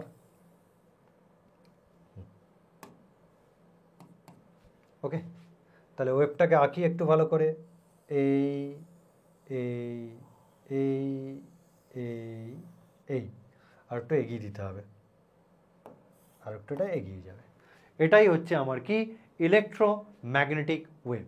এই ইলেকট্রোম্যাগনেটিক ওয়েভের যেটা সর্বোচ্চ বিন্দু, এই ইলেকট্রোম্যাগনেটিক ওয়েভের যে সর্বোচ্চ বিন্দু, এইগুলোকে বলা হয় ক্রেস্ট। এগুলোকে বলা হয় ক্রেস্ট বা তরঙ্গ শীর্ষ, এগুলোকে বলা হয় ক্রেস্ট বা তরঙ্গ শীর্ষ। আর যে সর্বনিম্ন বিন্দু আছে না, এই সর্বনিম্ন বিন্দুকে বলা হয় ট্রফ। সর্বনিম্ন বিন্দুকে বলা হয় ট্রফ বা তরঙ্গপাত। এবার বলছে এই পরপর দুটো তরঙ্গ শীর্ষের মধ্যে দূরত্ব বা পরপর দুটো তরঙ্গ পাদের মধ্যে দূরত্ব, এটাকেই বলা হয় ওয়েভলেন্থ বা তরঙ্গ দৈর্ঘ্য। এটাকেই বলা হয় কি? ওয়েভলেন্থ বা তরঙ্গ দৈর্ঘ্য। তাহলে তরঙ্গ দৈর্ঘ্য কি? পরপর দুটি তরঙ্গ শীর্ষের মধ্যে দূরত্ব বা পরপর দুটো ট্রাফের মধ্যে দূরত্ব, সেটাই হচ্ছে কি? তোমার তরঙ্গ দৈর্ঘ্য। তাহলে সেটাই হচ্ছে আমার তরঙ্গ দৈর্ঘ্য, যাকে আমি বলছি, চিহ্নিত করছি ল্যামডা দিয়ে। তরঙ্গ দৈর্ঘ্য সেটা হচ্ছে আমার ল্যামডা। তাহলে ল্যামডা কি? পরপর দুটো তরঙ্গ শীর্ষের মধ্যে দূরত্ব বা পরপর দুটো ট্রাফের মধ্যে দূরত্ব। এরপর আসছি আমি আর একটা টার্মে, সেটাকে বলা হচ্ছে ওয়েভ নাম্বার বা তরঙ্গ সংখ্যা। ওয়েভ নাম্বার বা তরঙ্গ সংখ্যা। তরঙ্গ সংখ্যা কি? বলছে প্রতি একক দৈর্ঘ্যে যে কটি পূর্ণ তরঙ্গ সৃষ্টি হয় তাকে বলা হয় তরঙ্গ সংখ্যা। এই তরঙ্গ সংখ্যা বার করে কি করে? তরঙ্গ সংখ্যা হলো নিউ বার। তরঙ্গ সংখ্যা হলো নিউ বার, যেটা কি করে বার করা হয়? সেটা হচ্ছে তরঙ্গ দৈর্ঘ্যের অনন্যক। ওকে, তাহলে 1/λটাই হচ্ছে কি? তরঙ্গ সংখ্যা। তরঙ্গ সংখ্যা অর্থাৎ তরঙ্গ দৈর্ঘ্যের অনন্যকই হচ্ছে কি? তরঙ্গ সংখ্যা, বা তরঙ্গ দৈর্ঘ্যের রেসিপ্রোকালই হচ্ছে কি তরঙ্গ সংখ্যা। এবার আমরা দেখব তরঙ্গের বেগ। এবার আমরা পড়ব তরঙ্গের বেগ। দ্য ভেলোসিটি অফ ওয়েভ, তরঙ্গের বেগ, যাকে আমি ধরছি সি। দেখো, যে কোনো মানে সমস্ত তড়িৎ চুম্বকীয় তরঙ্গের বেগ আলোর বেগের সমান হয়। সমস্ত তড়িৎ চুম্বকীয় তরঙ্গের বেগ আলোর বেগের সমান হয় এবং তার ভ্যালু কি 3 × 10⁸ মিটার পার সেকেন্ড। এবং বেগ কি করে বার করা হয়? বেগ বার করা হয় কম্পাঙ্ক ইন্টু তরঙ্গ দৈর্ঘ্য করলে। কি করলে পাই? কম্পাঙ্ক ইন্টু তরঙ্গ দৈর্ঘ্য। তাহলে কম্পাঙ্ক ইন্টু তরঙ্গ দৈর্ঘ্য করলে আমরা বেগ পেয়ে যাব। তাহলে সি ইজ ইকাল টু কম্পাঙ্ককে নিউ দিয়ে চিহ্নিত করা হয় ইন্টু ল্যামডা। অর্থাৎ এই ফর্মুলা ইউজ করলে আমরা কি পেয়ে যাব? তড়িৎ চুম্বকীয় তরঙ্গের বেগ পেয়ে যাব। তড়িৎ চুম্বকীয় তরঙ্গের বেগ পেয়ে যাব। তাহলে আর পড়ে থাকে কি? আর একটা জিনিসই পড়ে আছে, সেটা হচ্ছে কম্পাঙ্ক বা ফ্রিকোয়েন্সি। তরঙ্গের কম্পাঙ্ক বা ফ্রিকোয়েন্সি। কম্পাঙ্ক বা ফ্রিকোয়েন্সি। কম্পাঙ্ক বা ফ্রিকোয়েন্সি কি বলছে? একটা নির্দিষ্ট বিন্দুর মধ্য দিয়ে 1 সেকেন্ডে যতগুলি তরঙ্গ পাস করবে, 1 সেকেন্ডে কোনো একটি নির্দিষ্ট বিন্দুর মধ্য দিয়ে যতগুলি তরঙ্গ প্রবাহিত হয়, সেটাই হচ্ছে কম্পাঙ্ক বা ফ্রিকোয়েন্সি, যাকে আমরা কি দিয়ে চিহ্নিত করি? নিউ দিয়ে চিহ্নিত করি। নিউ বার করার ফর্মুলা কি? C by lambda. দেখো, নিউ বার করার ফর্মুলা কি? C by lambda. C by lambda. তো দ্যাট ইজ দ্য ফ্রিকোয়েন্সি। তাহলে এই হচ্ছে আমার ইলেকট্রোম্যাগনেটিক ওয়েভ বা তড়িৎ চুম্বকীয় তরঙ্গ। আর এটা হচ্ছে তরঙ্গ দৈর্ঘ্য ল্যামডা। তরঙ্গ সংখ্যা বার করা হবে 1 ল্যামডার সাহায্যে। এই হচ্ছে তরঙ্গের বেগ, বার করা হয় সি ইন্টু কম্পাঙ্ক ইন্টু তরঙ্গ দৈর্ঘ্য। আর এই হচ্ছে কম্পাঙ্ক বা ফ্রিকোয়েন্সি, যেটা বার করা হয় nu is equal to C by lambda করে। তাহলে এই হচ্ছে তড়িৎ চুম্বকীয় তরঙ্গ আর তার সম্বন্ধীয় কিছু টার্ম। চল নেক্সট আমরা চলে আসি বোরের পারমাণবিক মডেল। তো রাদারফোর্ডের পারমাণবিক মডেল ব্যর্থ হয়ে যাওয়ার পর আসলো কি? বোরের পারমাণবিক মডেল। রাদারফোর্ড ব্যর্থ হয়ে যাওয়ার পর আসলো কি? বোরের পারমাণবিক মডেল। তাহলে চলো দেখি।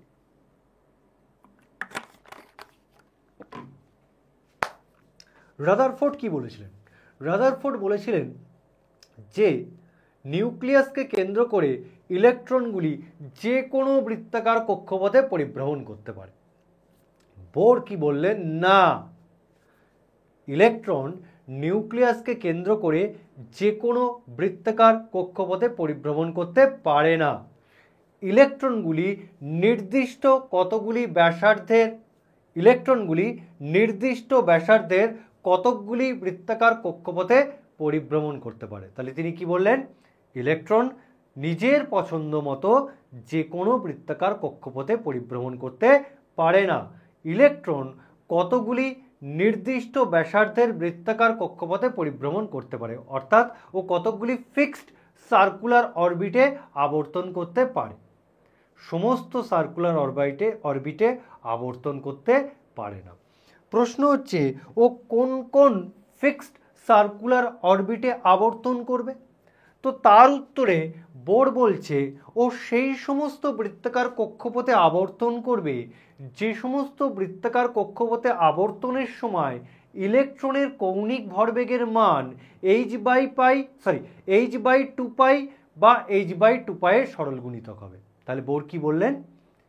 যে ইলেকট্রন সেই সমস্ত বৃত্তাকার কক্ষপথে আবর্তন করবে যে সমস্ত বৃত্তাকার কক্ষপথে আবর্তনের সময় ইলেকট্রনের কৌণিক ভরবেগের মান h/2π হবে অথবা h/2π এর সরল গুণিতক হবে। সেই সমস্ত বৃত্তাকার কক্ষপথে ইলেকট্রন পরিভ্রমণ করবে, আর বাদবাকি বৃত্তাকার কক্ষপথে ইলেকট্রন পরিভ্রমণ করবে না। অর্থাৎ এই হচ্ছে নিউক্লিয়াস। অর্থাৎ ইলেকট্রন সেই কক্ষপথে পরিভ্রমণ করবে যে কক্ষপথে ওর কৌণিক ভরবেগ h/2π। ওকে, তাহলে এই কক্ষপথের কৌণিক ভরবেগ যদি h/2π হয়, তাহলে ইলেকট্রন সেই কক্ষপথে আবর্তন করবে। অথবা সেই কক্ষপথে আবর্তন করবে যেখানে ইলেকট্রনের কৌণিক ভরবেগ 2h/2π, ও সেই কক্ষপথে আবর্তন করবে যেখানে ইলেকট্রনের কৌণিক ভরবেগ কি 3h/2π, ও সেই কক্ষপথে আবর্তন করবে যেখানে ইলেকট্রনের কৌণিক ভরবেগ কি 4h/2π। অর্থাৎ ও সেই সমস্ত কক্ষপথে আবর্তন করবে যে কক্ষপথে আবর্তনের সময় ইলেকট্রনের কৌণিক ভরবেগ হয় h/2π হবে অথবা h/2π এর কি হবে সরল গুণিতক হবে, h/2π এর সরল গুণিতক হবে। অর্থাৎ 2h/2π হতে পারে, 3h/2π হতে পারে, 4h/2π হতে পারে, 5h/2π হতে পারে। তাহলে এখান থেকে যেটা আসছে ইলেকট্রনের কৌণিক ভরবেগ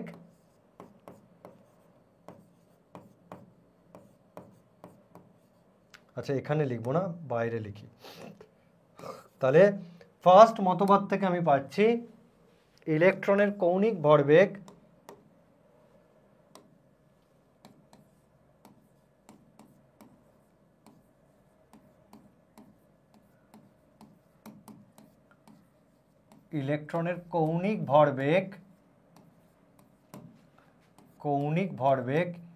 mvr এর মান কি হবে h/2π এর সরল গুণিতক হবে, মানে সেটা কি nh/2π।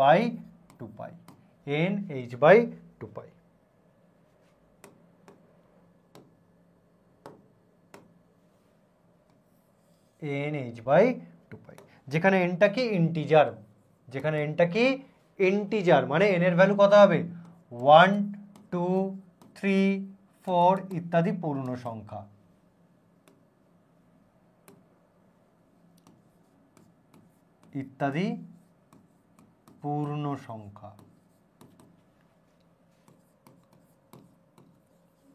তাহলে n এর মান কি হলো 1 2 3 4 ইত্যাদি কি পূর্ণ সংখ্যা, এবং n কেই বলা হয় কক্ষ সংখ্যা,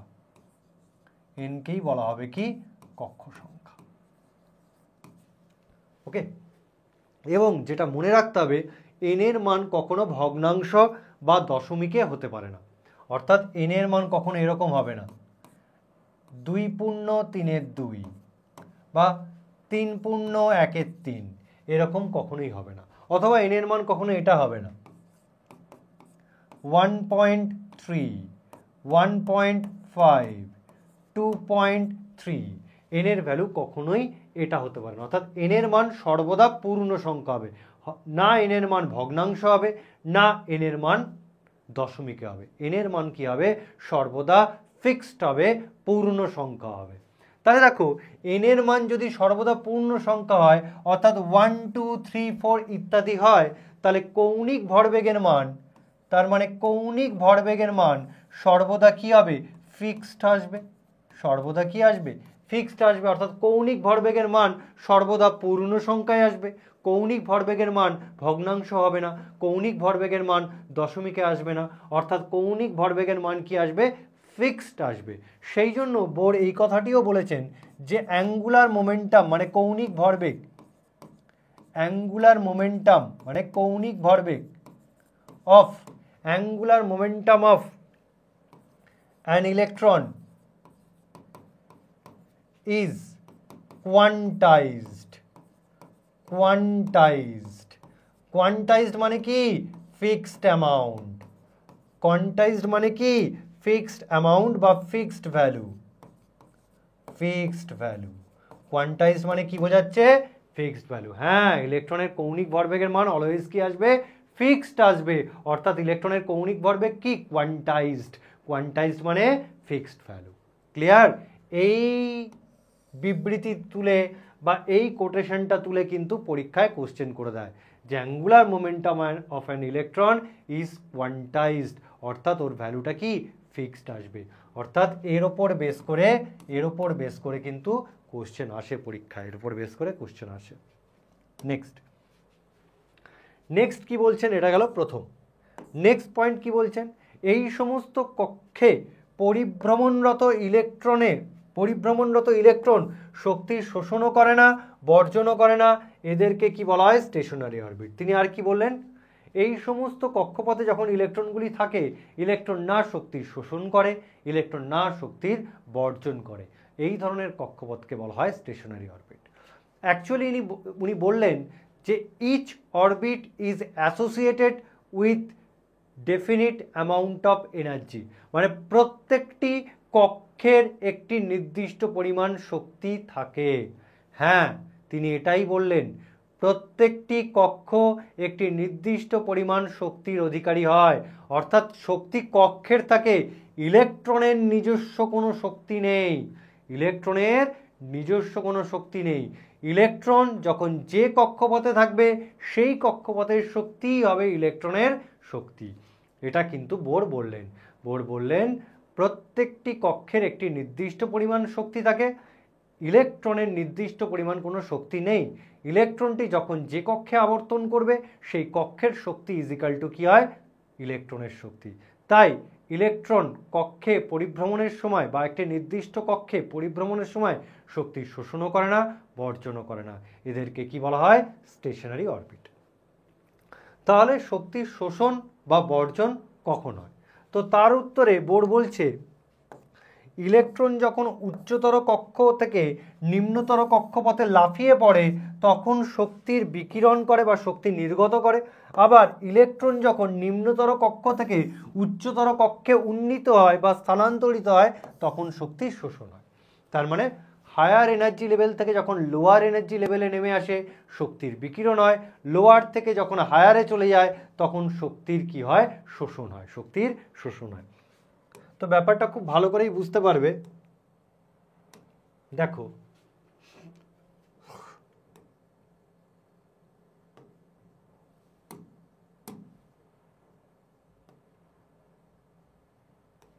দেখো ব্যাপারটা খুব ভালো করেই বুঝতে পারবে। ধরো এই হচ্ছে আমার একটা নিউক্লিয়াস, এই হচ্ছে সবচেয়ে কাছের অরবিট, দূরের অরবিট। এই নিউক্লিয়াস থেকে যত দূরে চলে যাব নিউক্লিয়াসের শক্তি দেখবে তত বৃদ্ধি পায়, নিউক্লিয়াস থেকে যত দূরে সরে যাব কক্ষের শক্তি তত বৃদ্ধি পায় বা কক্ষের শক্তি তত বেশি হয়। তো আমি ধরে নিলাম এই কক্ষের শক্তি 5 ইলেকট্রন ভোল্ট, এই কক্ষের শক্তি 3 ইলেকট্রন ভোল্ট। তাহলে এই কক্ষের শক্তি কত, 3, এই কক্ষের শক্তি 5 ইলেকট্রন ভোল্ট। তো নিউক্লিয়াসটি যখন ইলেকট্রনটি এই কক্ষপথে থাকবে তখন ইলেকট্রনের শক্তি আর কক্ষের শক্তি কি হবে, এক হবে, অর্থাৎ ইলেকট্রনের শক্তি কি হবে, 5 ইলেকট্রন ভোল্ট।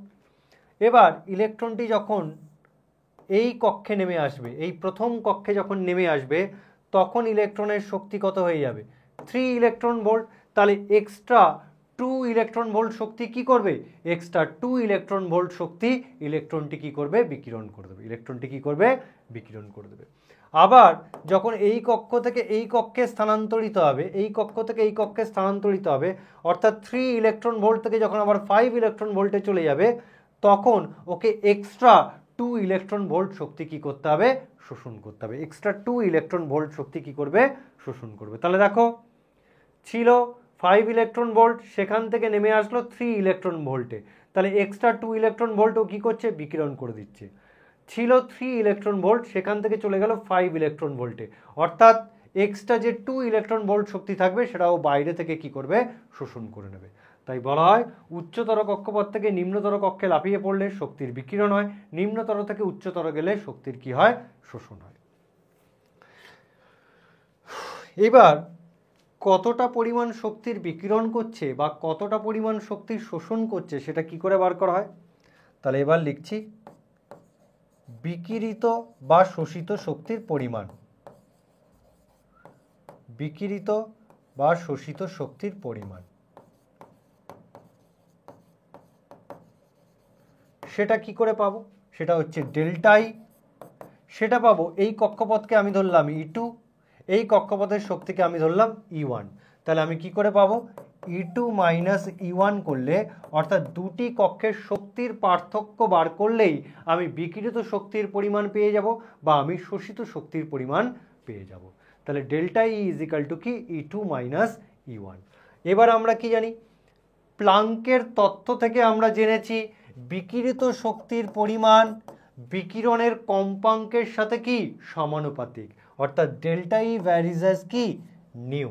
তার মানে এখান থেকে লিখতে পারি delta E is equal to কি, এইচ নিউ, বা এখান থেকে নিউটা কি কম্পাঙ্ক, কম্পাঙ্ক ইজ ইকাল টু কি লেখা যায়, c/λ। কম্পাঙ্ক ইজিক্যাল টু আমরা কি লিখতে পারি, c/λ, আলোর বেগ বাই তরঙ্গ দৈর্ঘ্য। এটাই হচ্ছে বোরের থার্ড মতবাদ থেকে প্রাপ্ত গাণিতিক রূপ, থার্ড মতবাদ থেকে প্রাপ্ত ম্যাথামেটিক্যাল এক্সপ্রেশন।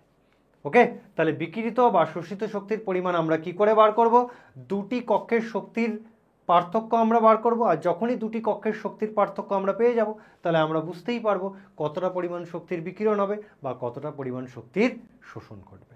ওকে, তাহলে এই ছিল হচ্ছে আমার বোরের মতবাদ। নেক্সট আমরা পড়ব বোরের তত্ত্বের সাফল্য বা application of Bohr's atomic model. Application of Bohr's atomic model.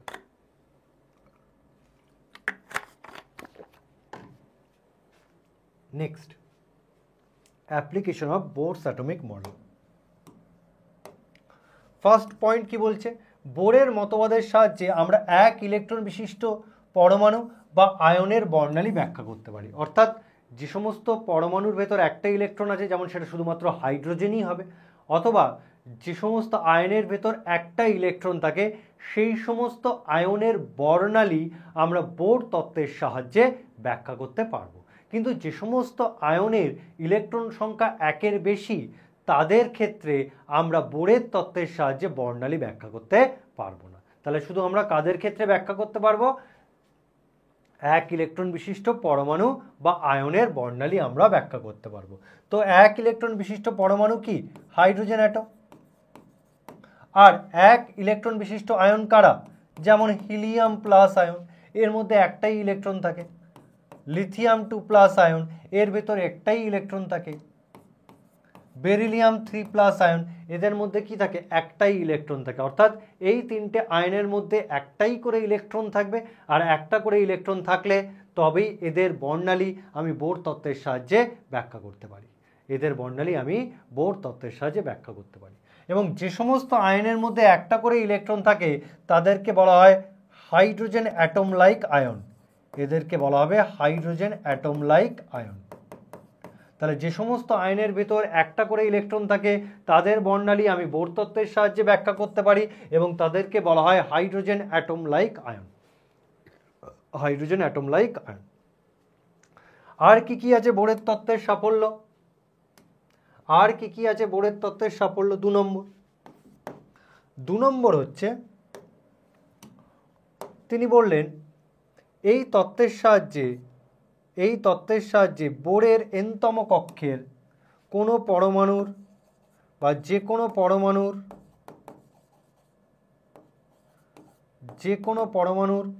এনতম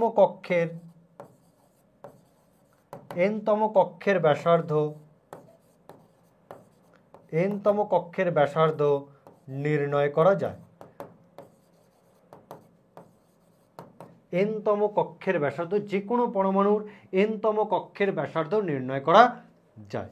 কিভাবে নির্ণয় করা যায়? জাস্ট আমাদের ফর্মুলাটা জানতে হবে, আমাদের ডেরিভেশন লাগবে না।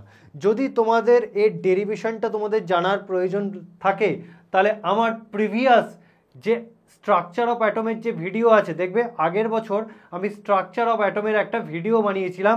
সেই ভিডিওতে তোমরা এই যে ব্যাসার্ধের রাশিমালাটা আমি সেখানে ডিটেলসে বার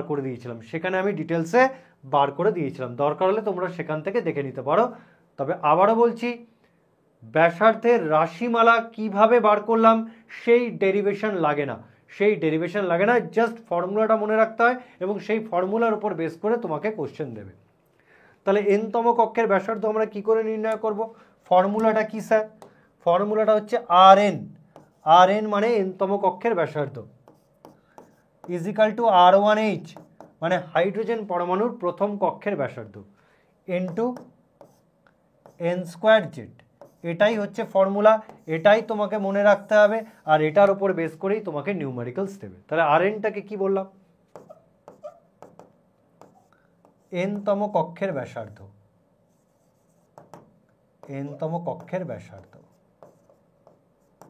কোনো পরমাণুর বা যে কোনো পরমাণুর এনতম কক্ষের ব্যাসার্ধ। R1Hটা কি? হাইড্রোজেন পরমাণুর প্রথম কক্ষের ব্যাসার্ধ। হাইড্রোজেন পরমাণুর প্রথম কক্ষের ব্যাসার্ধ। ওকে, এবার এই ফর্মুলাটাকে আরো একটু আপডেট করে লেখা যায়। এই ফর্মুলাটাকে আমরা আরো একটু আপডেট করতে পারি, আরো একটু আপডেট করতে পারি। কি করতে পারি? আমাদের সুবিধার জন্য আমরা এটাকে লিখতে পারি Rn is equal two R1H, মানে হাইড্রোজেন পরমাণুর প্রথম কক্ষের ব্যাসার্ধ। হাইড্রোজেন পরমাণুর প্রথম কক্ষের ব্যাসার্ধ হচ্ছে এটা 0.529 অ্যাংস্ট্রম। হাইড্রোজেন পরমাণুর প্রথম কক্ষের ব্যাসার্ধ কি 0.529 angstrom into N square Z. অর্থাৎ এইভাবে আমরা ফর্মুলাটাকে আর একটু আপডেট করে নিতে পারি। তার মানে যখন তোমাকে অ্যাংস্ট্রম ইউনিটে ব্যাসার্ধ বার করতে দেবে তখন তোমরা এই ফর্মুলা ইউজ করবে, Rn is equal two 0.529 angstrom into N square Z. কিন্তু তোমাকে যদি পিকোমিটার ইউনিটে ব্যাসার্ধ বার করতে দেয় তখন ফর্মুলাটা একটু চেঞ্জ হয়ে যাবে, হয়ে গিয়ে কি হবে 52.9 picometre into N square Z. তার মানে দেখো আমি কিন্তু ফর্মুলাটাকে আরো একটু আপডেট করে দিলাম। যখন তোমাকে অ্যাংস্ট্রম ইউনিটে বার করতে দেবে তখন এটা ইউজ করবে, যখন তোমাকে পিকোমিটারে বার করতে দেবে তখন তোমাকে এই ফর্মুলাটা ইউজ করতে হবে। এবছর নিট পরীক্ষায় তোমাকে পরমাণুর ব্যাসার্ধ পিকোমিটার এককে বার করতে দিয়েছে। যদি কারোর এই ফর্মুলাটা জানা থাকে সে খুব সহজেই কি করবে, বার করে ফেলবে ওখান থেকে। ওকে, এবছর নিটেই এসছে, এবছর নিটে ব্যাসার্ধটাকে পিকোমিটার ইউনিটে বার করতে দিয়েছে, অর্থাৎ তোমাকে এই ফর্মুলাটা কি করতে হবে, ইউজ করতে হবে। আচ্ছা, তাহলে আমরা কি জানলাম? বোরের তত্ত্বের সাহায্যে যে কোনো পরমাণুর এনতম কক্ষের ব্যাসার্ধ নির্ণয় করতে পারি। আমি কি বলেছি? ব্যাসার্ধ বার করার ডেরিভেশন আমার লাগবে না। যদি কারোর ডেরিভেশন জানতে ইচ্ছা করে তাহলে তারা আমার আগের বছরের যে স্ট্রাকচার অফ অ্যাটমের ভিডিও আছে সেখান থেকে গিয়ে দেখে নিতে পারে। শুধু এই ফর্মুলা মুখস্থ করলেই আমাদের হয়ে যাবে। 3 নম্বর অ্যাপ্লিকেশন। আর কি জানতে পারি? আর আমরা জানতে পারি এনতম কক্ষে, মানে যে কোনো পরমাণুর এনতম কক্ষে আবর্তিত ইলেকট্রনের বেগ নির্ণয় করতে পারি। আবর্তিত ইলেকট্রনের বেগ আমরা নির্ণয় করতে পারি। আবর্তিত ইলেকট্রনের বেগ আমরা নির্ণয় করতে পারি। তাহলে সেই বেগ নির্ণয়ের ফর্মুলা কি? আমাদের জাস্ট ফর্মুলা মনে রাখতে হবে। বেগ নির্ণয়ের ফর্মুলা হচ্ছে Vn is equal two V1H into Z/n। এটাই হচ্ছে আমার ফর্মুলা। Vnটা কি? এনতম কক্ষে আবর্তিত ইলেকট্রনের বেগ। V1H-টা কি? হাইড্রোজেন পরমাণুর প্রথম কক্ষে আবর্তিত ইলেকট্রনের বেগ। Z-টা কি? পরমাণু ক্রমাঙ্ক। N-টা কি? কক্ষ সংখ্যা। এখানেও তাই, এখানে N-টা হচ্ছে কক্ষ সংখ্যা,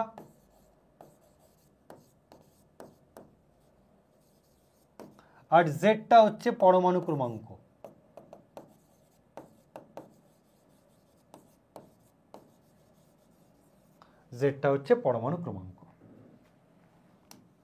তো এখানেও তাই, Vn-টা হচ্ছে nতম কক্ষে আবর্তিত ইলেকট্রনের গতিবেগ, V1H-টা হচ্ছে হাইড্রোজেন পরমাণুর প্রথম কক্ষে আবর্তিত ইলেকট্রনের গতিবেগ, Z পরমাণু ক্রমাঙ্ক, N কক্ষ সংখ্যা। তো এটাকে যদি আরেকটু আপডেট করে নিয়ে আসি, এটাকে যদি আরেকটু সহজ করে নিয়ে আসি তাহলে সেটা কি দাঁড়াবে? Vn is equal two hydrogen পরমাণুর প্রথম কক্ষে আবর্তিত ইলেকট্রনের গতিবেগ কত? সেই ভ্যালুটা হচ্ছে 2.18 ইন্টু 10⁶ ইন্টু Z/n মিটার পার সেকেন্ড।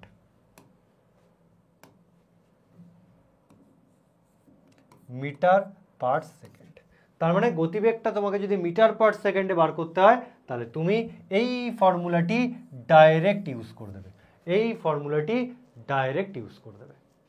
ওকে, এই ফর্মুলা তুমি ডাইরেক্ট ইউজ করে দেবে।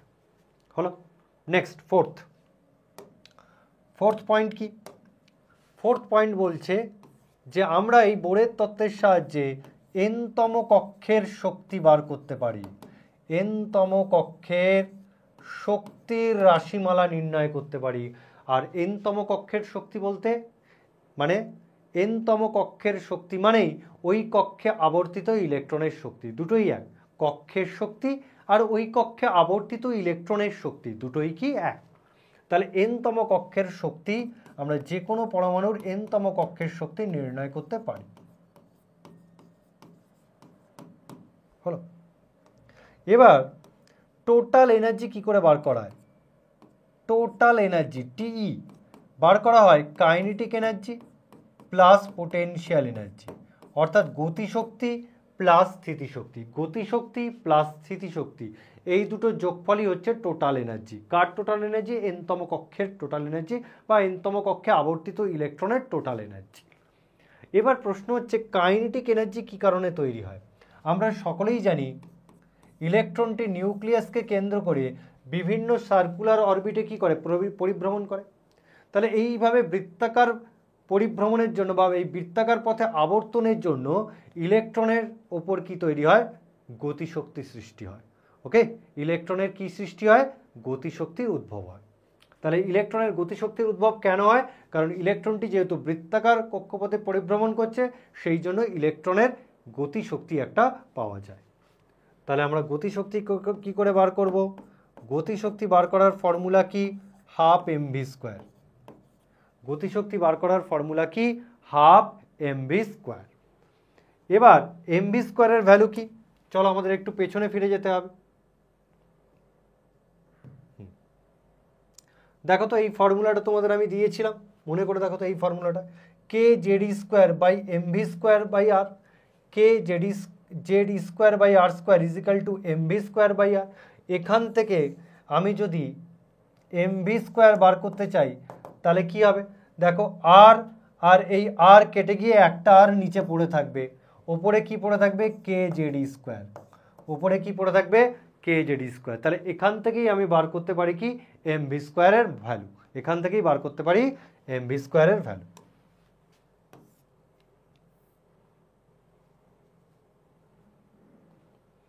ওকে, তাহলে এখান থেকে আমি কাইনেটিক এনার্জি কি পাচ্ছি? এখান থেকে লিখতে পারি half K Z square by r. এটাই হচ্ছে আমার কাইনেটিক এনার্জি। এটাই হচ্ছে আমার কাইনেটিক এনার্জি। এবার পোটেনশিয়াল এনার্জি কি করে বার করতে পারি? পোটেনশিয়াল এনার্জি, এ তো গেল কাইনেটিক এনার্জি। পোটেনশিয়াল এনার্জি আমরা কি করে বার করতে পারি? স্থিতিশক্তি। স্থিতিশক্তির কারণ কি? ইলেকট্রনের চার্জ কি? নেগেটিভ। নিউক্লিয়াসের চার্জ কি? পজিটিভ। অর্থাৎ এদের মধ্যে একটা কি চার্জ কাজ করে? এদের মধ্যে একটা ইলেকট্রোস্ট্যাটিক ফোর্স অফ অ্যাট্রাকশন বা একটা স্থির তাড়িতিক আকর্ষণ বল কাজ করে। এই স্থির তাড়িতিক আকর্ষণ বলের জন্যই ইলেকট্রনের স্থিতিশক্তির সৃষ্টি হয় বা ইলেকট্রনের মধ্যে স্থিতিশক্তির উৎপত্তি ঘটে। তাহলে ইলেকট্রনের মধ্যে স্থিতিশক্তির উদ্ভব কেন ঘটে? এই স্থির তাড়িতিক আকর্ষণ বল, এই স্থির তাড়িতিক আকর্ষণ বল। তো পোটেনশিয়াল এনার্জি কি ইলেকট্রনের? কি করে বার করা হবে? এর ফর্মুলা হচ্ছে minus Z square by r. Minus Z square by r.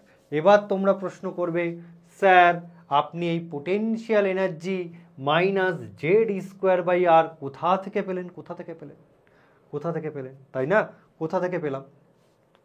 তার জন্য তোমাদের একটা জিনিস বলি, যদিও তোমাদের এটা সিলেবাসে নেই বা তোমরা ইন্টিগ্রেশন শেখোনি এখনো, তো স্থিতিশক্তি কেন আসে? দেখো ইলেকট্রনের স্থিতিশক্তি কেন আসে? এই হচ্ছে আমার এনতম কক্ষ, এই হচ্ছে আমার এনতম কক্ষ।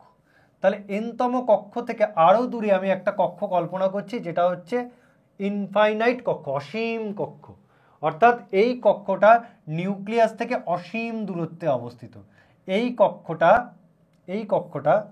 যেটাকে একটু সাদা কালার করে দিই, এই কক্ষটি নিউক্লিয়াস থেকে অসীম দূরে অবস্থিত, অসীম দূরে অবস্থিত। তাই এটার নাম দিচ্ছি অসীম কক্ষ, অসীম কক্ষ। এবার কোনো একটা ইলেকট্রনকে অসীম দূরত্ব থেকে বা অসীম কক্ষ থেকে নিউক্লিয়াসের আর দূরত্বের কোনো এনতম কক্ষে স্থাপন করলে, তাহলে কি বললাম? অসীম কক্ষ থেকে ইলেকট্রনটি আর দূরত্বের কোনো এনতম কক্ষে স্থাপন করলে যে পরিমাণ কার্যের প্রয়োজন হয় বা যে পরিমাণ কার্যের উদ্ভব হয় সেটাই হচ্ছে স্থিতিশক্তি, সেটাই হচ্ছে স্থিতিশক্তি। মানে বলছে ইলেকট্রনটাকে এখান থেকে তুমি এনতম কক্ষে নিয়ে আসলে সেই এনতম কক্ষ থেকে নিউক্লিয়াসের দূরত্ব কত আর, সেই এনতম কক্ষ থেকে নিউক্লিয়াসের দূরত্ব কত আর, অর্থাৎ আর দূরত্বের এনতম কক্ষে নিয়ে আসার সময় যে পরিমাণ কার্য করতে হয় সেই পরিমাণ কার্যকে আমরা বলি স্থিতিশক্তি, সেই পরিমাণ কার্যকে বলা হয় স্থিতিশক্তি। এবং সেটাকে বার করা হয় কিভাবে? পোটেনশিয়াল এনার্জি বার করার ফর্মুলা হচ্ছে, এদের মধ্যে যে স্থির তাড়িতিক আকর্ষণ বল কাজ করে সেটা হচ্ছে K Z e square by r square, K Z e square by r square. এটাকে ইন্টিগ্রেশন করা হয় ইনফিনিটি টু আর, এটাকে ইন্টিগ্রেশন করা হয় ইনফিনিটি টু আর। এই ইন্টিগ্রেশন তোমাদের সিলেবাসে নেই, ডিটেলস তোমাদের সিলেবাসে নেই, তাই আমি ডাইরেক্ট ফর্মুলা ইউজ করেছি, তাহলে ইন্টিগ্রেশন করলে কি বেরিয়ে আসবে? Minus K Z e square by r বেরিয়ে আসবে, কি minus K Z e square by r. তো এইভাবে পোটেনশিয়াল এনার্জি কি করা হয়? ক্যালকুলেট করা হয়, পোটেনশিয়াল এনার্জি ক্যালকুলেট করা হয়। তো ইন্টিগ্রেশন যেহেতু তোমাদের সিলেবাসে নেই, তোমরা বুঝবে না, তাই আমি এখানে ডাইরেক্ট ফর্মুলা ইউজ করেছি। তাহলে এটা হবে K Z e square by r. এবার আমরা যদি potential energy by kinetic energy করি, potential energy by kinetic energy, এখানে পোটেনশিয়াল এনার্জির ভ্যালু বসাও আর নিচে এই কাইনেটিক এনার্জির ভ্যালু বসাও, বসালে তুমি কি পাবে? -2। এই অনুপাতটা যদি বার করো তাহলে বসালে তুমি কি পাবে? -2। অর্থাৎ তুমি পেলে potential energy is equal to -2 into kinetic energy, potential energy is equal to -2 into kinetic energy. এবার চলো দেখি টোটাল এনার্জি কি করে বেরোচ্ছে। টোটাল এনার্জি, তাহলে টোটাল এনার্জি কি? Kinetic energy plus potential energy. তো কাইনেটিক এনার্জি কত বেরিয়েছে? কাইনেটিক এনার্জি বেরিয়েছে half K Z e square by r, তার মানে K Z e square by 2r minus potential energy কত বেরিয়েছে? Minus K Z e square by আর। এটাকে বিয়োগ করলে তুমি টোটাল এনার্জি পেয়ে যাবে, এটাকে বিয়োগ করলে যে টোটাল এনার্জিটা পাচ্ছি সেটা কত দাঁড়াচ্ছে? Minus K Z e square by 2r। সেটা কত দাঁড়াচ্ছে? K Z e square by 2r। Hello, হ্যাঁ আসতে লেট হবে, 3টে।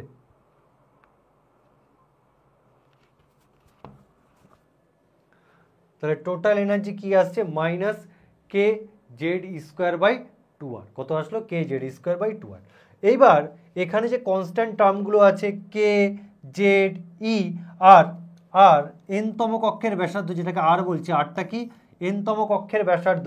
এই ভ্যালুগুলো তুমি যদি বসাও তাহলে এখান থেকে তোমার টোটাল এনার্জির একটা ফর্মুলা বেরিয়ে আসে। সেই টোটাল এনার্জির ফর্মুলাটা কি? সেটা হচ্ছে এটা, En is equal to minus 13.6 electron volt into Z square by N square. ভ্যালুটা কি আসে? Z square by N square. Sir এখানে এই যে 13.6 ইলেকট্রন ভোল্ট লিখলেন, এটা কার ভ্যালু? এটা হচ্ছে হাইড্রোজেন পরমাণুর প্রথম কক্ষের শক্তি, এটা হচ্ছে হাইড্রোজেন পরমাণুর প্রথম কক্ষের শক্তি। সেটা কত? -13.6 ইলেকট্রন ভোল্ট, -13.6 ইলেকট্রন ভোল্ট। এটাকে তুমি যদি জুল এককে বার করতে যাও তখন ফর্মুলা চেঞ্জ হয়ে হবে -2.18 into 10⁻⁻18 into Z square by N square. অর্থাৎ ফর্মুলা চেঞ্জ হয়ে কি হয়ে গেল? -2.18 into 10⁻⁻18 Z square by N square. এটা কোন এককে বেরোলো? জুল পার মোল এককে বেরোলো। কোন এককে বেরোলো? জুল পার মোল এককে। কিন্তু তোমাকে পরীক্ষায় দিল কিলো জুলে বার করো, তখন ফর্মুলা চেঞ্জ হয়ে কি হয়ে যাবে? En is equal to -1312 into Z square by N square, এত কিলোজুল পার মোল, এত কিলোজুল পার মোল। অর্থাৎ এই তিনটে ফর্মুলা তোমাকে মনে রাখতে হবে, এই তিনটে ফর্মুলা তোমাকে মনে রাখতে হবে। একটা জুল পার মোলে, একটা কিলোজুল পার মোলে, আর একটা হচ্ছে ইলেকট্রন ভোল্টে। তাহলে এটা হচ্ছে হাইড্রোজেন পরমাণুর প্রথম কক্ষের শক্তি ইলেকট্রন ভোল্টে, এটা হাইড্রোজেন পরমাণুর প্রথম কক্ষের শক্তি জুল পার মোলে, আর এটা হচ্ছে কিলো জুল পার মোলে। ঠিক আছে, এবার দেখো এখান থেকে আমি বলতে পারি টোটাল এনার্জি আর কাইনেটিক এনার্জি যদি তুলনা করো, তাহলে দেখো টোটাল এনার্জি আর কাইনেটিক এনার্জি এক, তাহলে total energy is equal to কি মাইনাস কাইনেটিক এনার্জি। তোমরা দেখো টোটাল এনার্জি আর কাইনেটিক এনার্জি যদি তুলনা করো, টোটাল এনার্জি আর কাইনেটিক এনার্জি যদি তুলনা করো, তাহলে তুমি পাবে total energy is equal to কি minus kinetic energy, minus kinetic energy. বা এখান থেকে তুমি লিখতে পারো total energy is equal to minus two into দাঁড়াও, তাহলে এখান থেকে তুমি কাইনেটিক এনার্জির ভ্যালু বসাতে চাইছো। কাইনেটিক এনার্জির ভ্যালু বসালে কি হবে, এই ফর্মুলা থেকে কাইনেটিক এনার্জি কি আসবে, minus potential energy by two আসবে, minus potential energy by two. Kinetic এনার্জির ভ্যালু বসালে minus potential energy by two, minus minus কেটে প্লাস হয়ে যাবে, মাইনাসে মাইনাসে প্লাস হয়ে যাবে, তাহলে total energy is equal to কি আসবে, potential energy by two. Total energy আসবে potential energy by two. Okay, তাহলে এই রিলেশনগুলো তোমাকে মনে রাখতে হবে। এই রিলেশন যেগুলো আমি ব্র্যাকেট করে দিচ্ছি, থার্ড ব্র্যাকেট করে দিচ্ছি, এই রিলেশনগুলো তোমাকে মনে রাখতে হবে। এখান থেকে কিন্তু নিউমেরিক্যালস দেবে, এই যে এই যে এই যে এখান থেকে কি দেবে, তোমার নিউমেরিক্যালস দেবে। তাহলে এই ছিল application of Bohr's atomic model.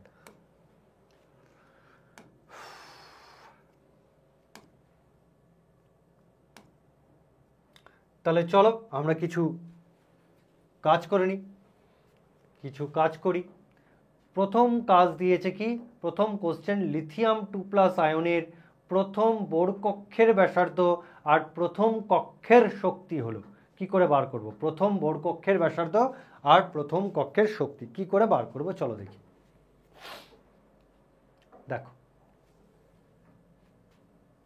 এই হচ্ছে লিথিয়াম 2+ আয়ন, তার প্রথম কক্ষ মানে n = 1 বলেছে, প্রথম কক্ষ মানে n = 1 বলেছে।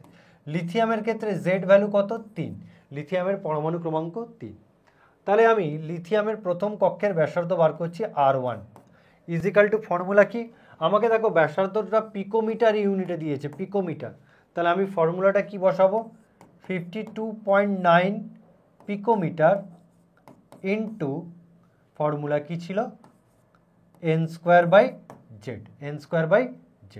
তাহলে এখান থেকে কি পাই, 52.9 ইন্টু n ভ্যালু কত, প্রথম কক্ষ মানে n ভ্যালু 1, z ভ্যালু কত 3, তাহলে 1² মানে 1/3। এখান থেকে হিসাব করলে কত আসে, 3 × 1 = 3, 22, 3 × 7 = 21, 3 × 6 = 18, এত পিকোমিটার। তাহলে লিথিয়ামের প্রথম কক্ষের ব্যাসার্ধ, তাহলে লিথিয়াম 2+ এর প্রথম কক্ষের ব্যাসার্ধ কত আসছে, 17.6 পিকোমিটার। আর কি বলেছে, লিথিয়াম 2+ এর প্রথম কক্ষের শক্তি, লিথিয়াম 2+ এর প্রথম কক্ষের শক্তি। তো শক্তি কি করে বার করব, প্রথম কক্ষের শক্তি মানে E1, কার প্রথম কক্ষের শক্তি, লিথিয়াম 2+ এর প্রথম কক্ষের শক্তি। ওকে, কোন ইউনিটে বার করতে দিয়েছে, আমাকে ইলেকট্রন ভোল্টে বার করতে দিয়েছে, আমাকে ইলেকট্রন ভোল্টে বার করতে দিয়েছে। তাহলে ফর্মুলা কি, -13.6 ইলেকট্রন ভোল্ট ইন্টু ফর্মুলা হচ্ছে z²/n², তাহলে কত আসছে, -13.6 ইলেকট্রন ভোল্ট ইন্টু জেড কত, 3² মানে কত, 1² তার মানে আমার E1 কত আসছে, E1 লিথিয়াম 2+ কত আসছে, -13.6 ইন্টু 3² মানে 9 দিয়ে গুণ করতে হবে, তার মানে আসছে 6 নং 54 4 হাতে থেকে 5, 3 নং 27, 32 2 হাতে থেকে 3, 122, এত ইলেকট্রন ভোল্ট, এত মাইনাস ইলেকট্রন ভোল্ট।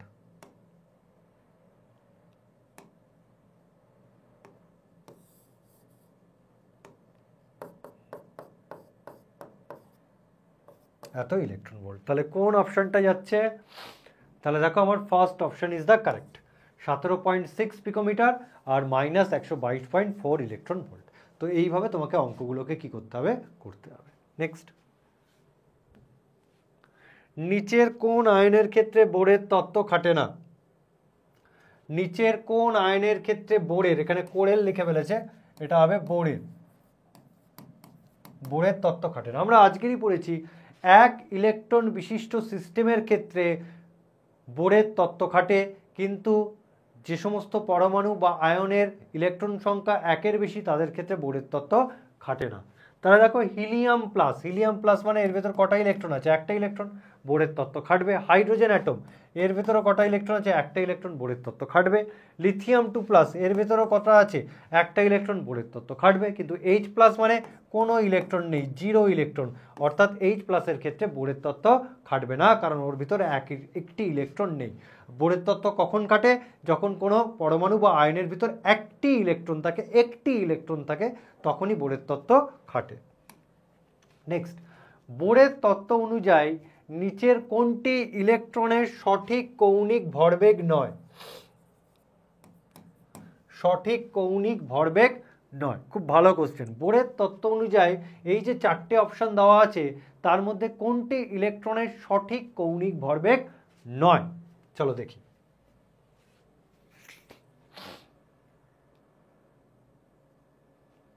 তাহলে আমার ফর্মুলা কি ছিল, এখানে একটা ভালো করে খেয়াল করো, এখানে কিন্তু H/π আছে, কিন্তু ফর্মুলায় তোমার কি আছে, mvr = nh/2π।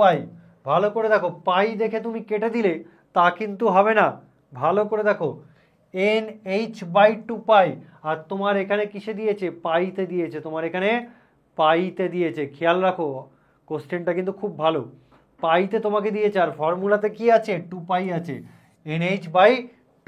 খেয়াল করো, আমি এক এক করে বার করছি।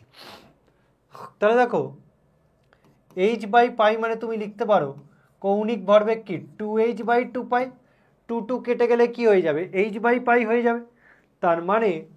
তার মানে এখান থেকে আমি বলতে পারি, অর্থাৎ 2h/2π কে আমি যদি nh/2π এর সাথে তুলনা করি, তাহলে তোমার n ভ্যালু কি আসছে, 2 আসছে, n ভ্যালু কি আসছে, 2 আসছে। এবং আমি কি বলেছিলাম, n এর মান সর্বদা পূর্ণ সংখ্যা, 1 2 3 4 5 ইত্যাদি পূর্ণ সংখ্যা হবে। n এর মান সর্বদা কি হবে, পূর্ণ সংখ্যা হবে। n এর মান যদি পূর্ণ সংখ্যা হয়, তাহলে সেটাই ইলেকট্রনের সঠিক কৌণিক ভরবেগ। তার মানে এটা ইলেকট্রনের সঠিক কৌণিক ভরবেগ, কারণ এখানে n = কত আসছে, 2 আসছে। এটা সঠিক, এটা সঠিক।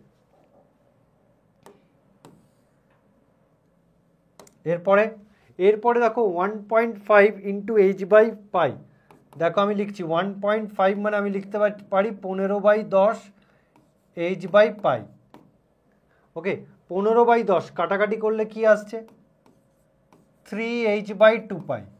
এবার তুমি একে nh/2π এর সাথে তুলনা করো, তাহলে দেখো n = কি আসছে, 3 আসছে, n = 3 আসছে। তার মানে এটাও ইলেকট্রনের সঠিক কৌণিক ভরবেগ, কিন্তু আমাকে প্রশ্ন করেছে কোনটি সঠিক কৌণিক ভরবেগ নয়। নেক্সট দেখো 2.5 h/π। 2.5 মানে কি বলতে পারো, 25/10 h/π। কাটাকাটি করো, তাহলে তোমার কত আসছে, 5h/2π। তুমি যদি একে nh/2π এর সাথে তুলনা করো, তাহলে দেখো n = কত আসছে, 5। তাহলে n = 5 হয়, n = 5 হয়। তাহলে n = 5 মানে এটাও, অপশন সিটাও ইলেকট্রনের সঠিক কৌণিক ভরবেগ। তাহলে সঠিক কৌণিক ভরবেগ কোনটা, ডি এরটাই সঠিক, তা হচ্ছে নান অফ দিস, মানে ওপরের তিনটেই হচ্ছে ইলেকট্রনের সঠিক কৌণিক ভরবেগ, অর্থাৎ চতুর্থ অপশন ইজ দ্য কারেক্ট। আমাকে বলেছে কোনটি সঠিক কৌণিক ভরবেগ নয়, কিন্তু আমার ABC তিনটেতেই ইলেকট্রনের সঠিক কৌণিক ভরবেগ আমরা পেয়েছি। তাহলে option D is the correct. তাহলে আজকের ক্লাসটাকে আমি এই অবধি রাখলাম, আজকের ক্লাসটাকে আমি এখানেই শেষ করছি। নেক্সট ক্লাসে তোমাদের সাথে আমার দেখা হচ্ছে, নেক্সট ক্লাসেই আমি এই চ্যাপ্টারটি শেষ করে দেবো। এটা হচ্ছিল পার্ট 1, নেক্সট আসবে পার্ট 2, সেখানেই এই চ্যাপ্টারটি আমি শেষ করে দেবো। তাহলে আজকের ক্লাসটাকে এখানেই শেষ করলাম। যদি তোমাদের আমার ক্লাসটা ভালো লাগে, তাহলে বেশি বেশি করে লাইক করো আর বেশি বেশি করে শেয়ার করো। জয় হিন্দ, জয় ভারত।